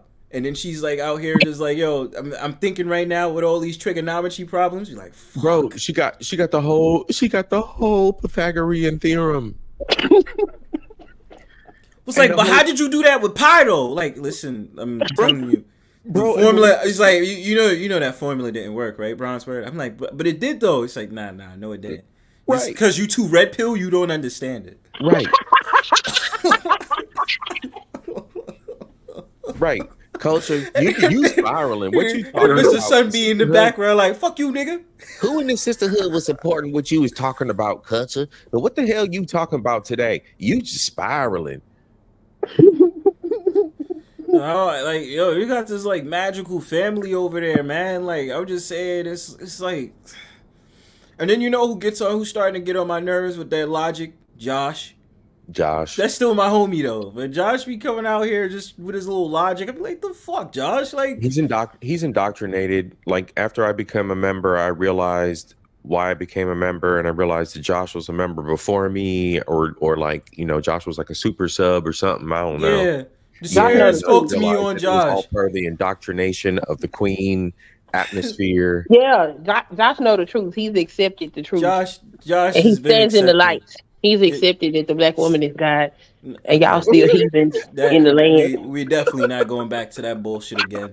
Nah, I knew it was in Josh before I met him. When I trolled Alexander, Josh was there. Josh was sitting up there. It's like, yo, you fell for his shit. And I was like, damn, this guy is good. He's the only motherfucker in this chat that's making sense, that understands my game. Fuck. It's like, damn, Josh, you good. That boy good. But if Josh ever creates content, I'm gonna be listening, because Josh be seeing everything. Nah, Josh just needs to. I don't even think Josh needs to create a channel. He just needs to be a panelist, man. Just come up on a panelist and just speak his regular shit. I know it's gonna take time for him to open up, but like, yo, seeing how Josh would do on panels, I have a feeling he's gonna be a contrarian. Even as like a background voice, just somebody who just shows up and just like puts his 2 cents in every once in a while, like you and I do, Bronze, like, you know what I'm saying, just back one another up and just be like, you know, the co-pilot. Like Josh would just. I'd watch his channel for space news. That's what I would watch it for. He would be a lead at that, even if he was a completely quiet doing reacts and then just pop up going, yeah, that's bullshit. Josh, like even just a couple sentences. That's what I imagine him doing. It's gonna be a couple of sentences, and then Josh is gonna be like, yeah. Yeah, he's that type. Y'all know he's exactly that type, what I was talking about. Oh my god, yeah. I'll be like, yeah, Josh, like definitely part of Troll Bros. Like, I didn't even remember that stream. No, Josh, that was like last year, like last fall, bro. And I remember you was in the chat. Just like that, that girl was yelling at me when I sat up there, and I said to her, I was like, yo, he's like, you keep mentioning white women because you jealous of white women, and she went off at me. Yo, that was a good stream. I trolled to perfection on there. I'm proud of my victory. I don't give a fuck. You know what I mean? Who jealous of white women? So I was trolling on Alexander's because he's anti-black. So he's anti-black man. So he's saying his shit. And so I went on there trying to challenge his points. And then you had a couple of people that was in there just talking shit, especially this black girl that was on there. So she was like, yeah, you said about black men don't support black women, or then sitting up there talking about like white women. I forgot how we got into this discussion. Then all of a sudden, all I said was like, yo, you keep mentioning white women because you jealous of white women, and that's not my problem. And she went on a tantrum. I'm telling you. Like, yo, she went on a tantrum. She's like, listen, little boy, nobody jealous no white women. I look good. Any man would want me, and blah, blah, blah. And I'm like, yo, like, all I said was you jealous of white women. I got you that much in your fee-fees? Great. Thank you. Mm-hmm. There's many women that was talking trash. You just lead the panel. No, I think Josh was there when I was teasing her and Verbal about being Mary Magdalene, because they really believe that they could get pregnant without a man sitting up there stroking them. What? I mean, you know, it used to be possible. It's not right now. What? Oh, it's not possible. Oh, so what you need is bone marrow. Well, that's, you know, that might be voodoo. No, the Komodo dragon still gives birth without sperm. Okay, yeah, the Komodo dragon. Yeah, it used to be more prevalent, but you know, was it prevalent in birds and humans? Y'all are not lizards. No, let me tell you, women lost their way, and some of their special powers were removed from them because they don't know how to act. Women are not dinosaurs. Okay. They're not pterodactyls, so I don't know where we're gonna get off with that conversation. Well, it's real easy. if you look at the chromosome formalities, the X chromosome is much larger. Therefore, we are a much older species than the male. So when y'all came here, it was because of the woman's fall from grace. Okay, so we got the whole lot of. So, the things that y'all be complaining about, some of them are valid because we lost our great divineness because we wanted to be debaucherous. And, so that's why I think she has these trigonometry problems to confuse herself with the bullshit she's saying. But I dig it though. Don't hate. Okay, I'm trying to school you to the game of why the black woman is God, and you're refusing to accept proper indoctrination. Yeah, that's the problem. This is indoctrination. Like, it's not proper. Really, it's improper, but it's proper indoctrination. No, I don't really agree with that. But at the end of the day, what I'm saying is that women really believe in that since through the dawn of time they was able to give birth without a man stroking. It's really interesting out here these days. But it's true. No, it's not. No, it's not. It's not true in the existence of a male. No, the Westshire became elite enough to no longer shoot glade water. There was no more procreation by groupthink of women. It was over. Okay, so probably more than likely, what it is that so when y'all go to sleep, when y'all go to sleep at night, there's a bunch of asterisks that go around your stomach and go around your womb. And so when you wake up the next morning and then you go ahead and take a pregnancy test, that means that you're just basically pregnant. So there's a bunch of those asterisks and those stars. No. You know what I'm saying? It's not, magically when you sleep at night, because it's like a cartoon, right? So you believe you're like Mary Magdalene. And then after that happens, that's not how that happens. You know what it is? It's like the womb gets set up. The womb gets set up, right? And so because y'all grow the big belly and this, that, and third shit. I have the pain like y'all pregnant. But then what happens is that bird that flies in the sky with the long ass beak will have a baby inside the blanket, right? The sheets or whatever it is, drop it from the sky, and then that baby just whoop, and then automatically y'all get pregnant, and then you go into labor, and that's how you have the baby. I recognize it now. That's what happens. That's how y'all get. That's how y'all get pregnant. These are tall tales of dream. Biology. These are tall tales of patriarchy. You spew with a lie. No, not really. Not by you womb persons. These. It's part of the astrological rules. Yeah. What? No. It's in the tarot cards. No, yes. The tarot cards the woman draws as a teenager. The indoctrination of the male-dominated patriarchy system, which has corrupted you, and this is why you cannot accept that the black woman is God. But I'm trying to explain to you how she fell from grace, and you need to put her back if you want order restored upon the planet. She fell because she was greedy for that fruit. She should have been eating them apples. She wasn't eating those apples. Greedy. And that's the reason why. She should have shared, and then I could have been there to stop her from talking to them damn snakes. Well, she did share. Greedy. She let the serpent take control, but some good sex from Bronzebird, she wouldn't even have to think about doing all that. And furthermore, just like I said, I'm meaning to say, it's not even that y'all fell from the sky. Y'all are probably the fallen angels. See how you was all white before? Then you turn black and gray. And then you fall into the skies and you ruin a man's life. You understand? You do that, and then you know what God taught y'all a lesson? God taught y'all a lesson to sit up there and say, let me grab that rib so you can start understanding that when you start disobeying me, you're going to have to pay for that. So we're going to take this rib, and we're going to make you understand. Act right. Act right.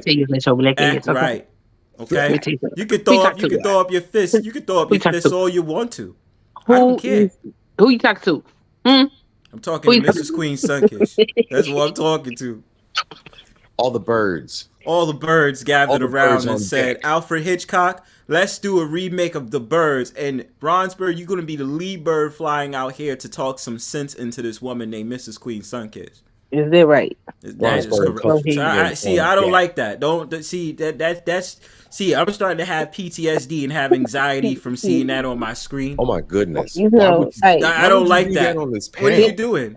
I already told y'all I don't. Hey, Only birds I deal with are the ones that I can keep in Hey, yo, cages now. nah, I don't Y'all like. What acting are you like doing? wild What are you? birds, and Wait, I wait a mean, minute. wild birds is bro, what's that's for dinner. offensive Whoa, AF, that's bro. offensive, man.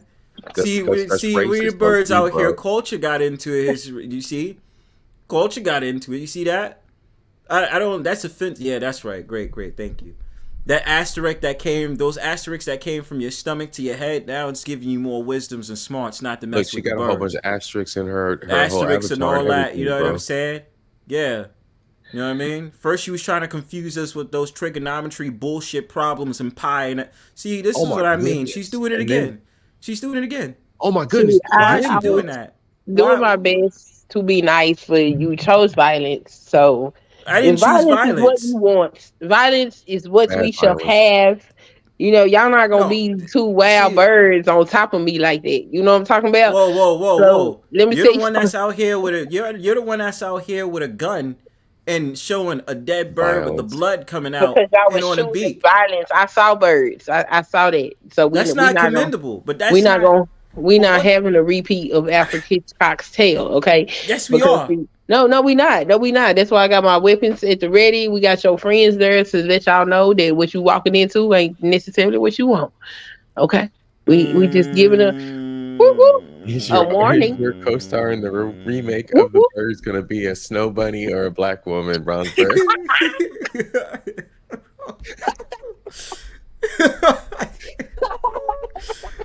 I can't even say anything to it because I'll have both. I'll be like just mixed.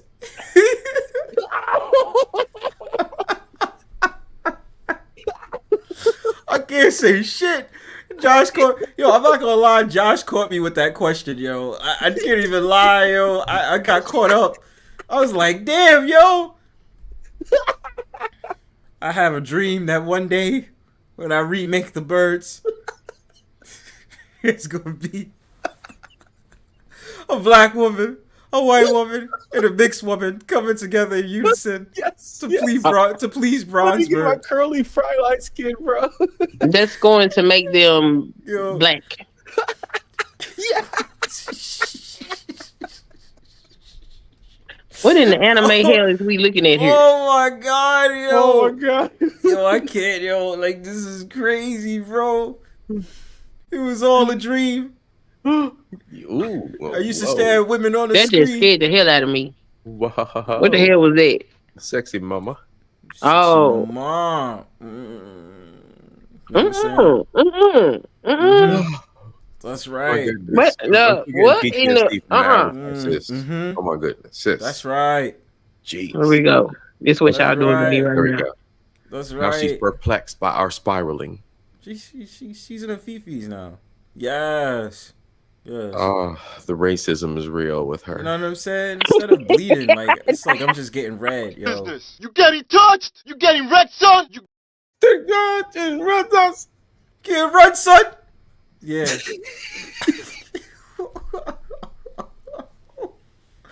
Oh shit. Uh-oh. What? Let me go see what the hell going on. Let me be right back. What do you mean? What's going on? I don't know. I gotta go find out. With who? Whoop whoop. I thought it was Big J. Is the cootie nugget? The cootie thought Big cream J nugget did a is stream wrecking again. the house. Yes. Let me go see My ass what is the about hell. to. Yep, I'm about to drop my ass over there. Ironically, see what's going on, yo.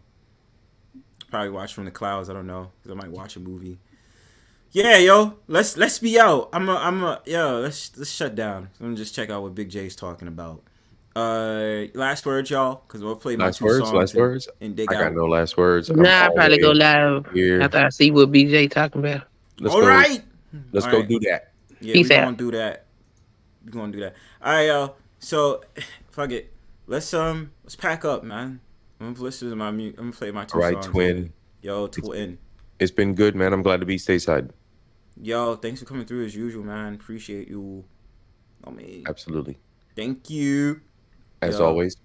Peace out. Peace, peace. Peace, my youth. Alright, y'all.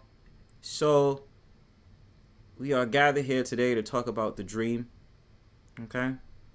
I hope y'all understand where I was coming from. It wasn't about necessarily bashing Martin Luther King. It wasn't about that. It's just about questioning certain things that happen and just who he's affiliated with and all this other stuff, and things of that sort.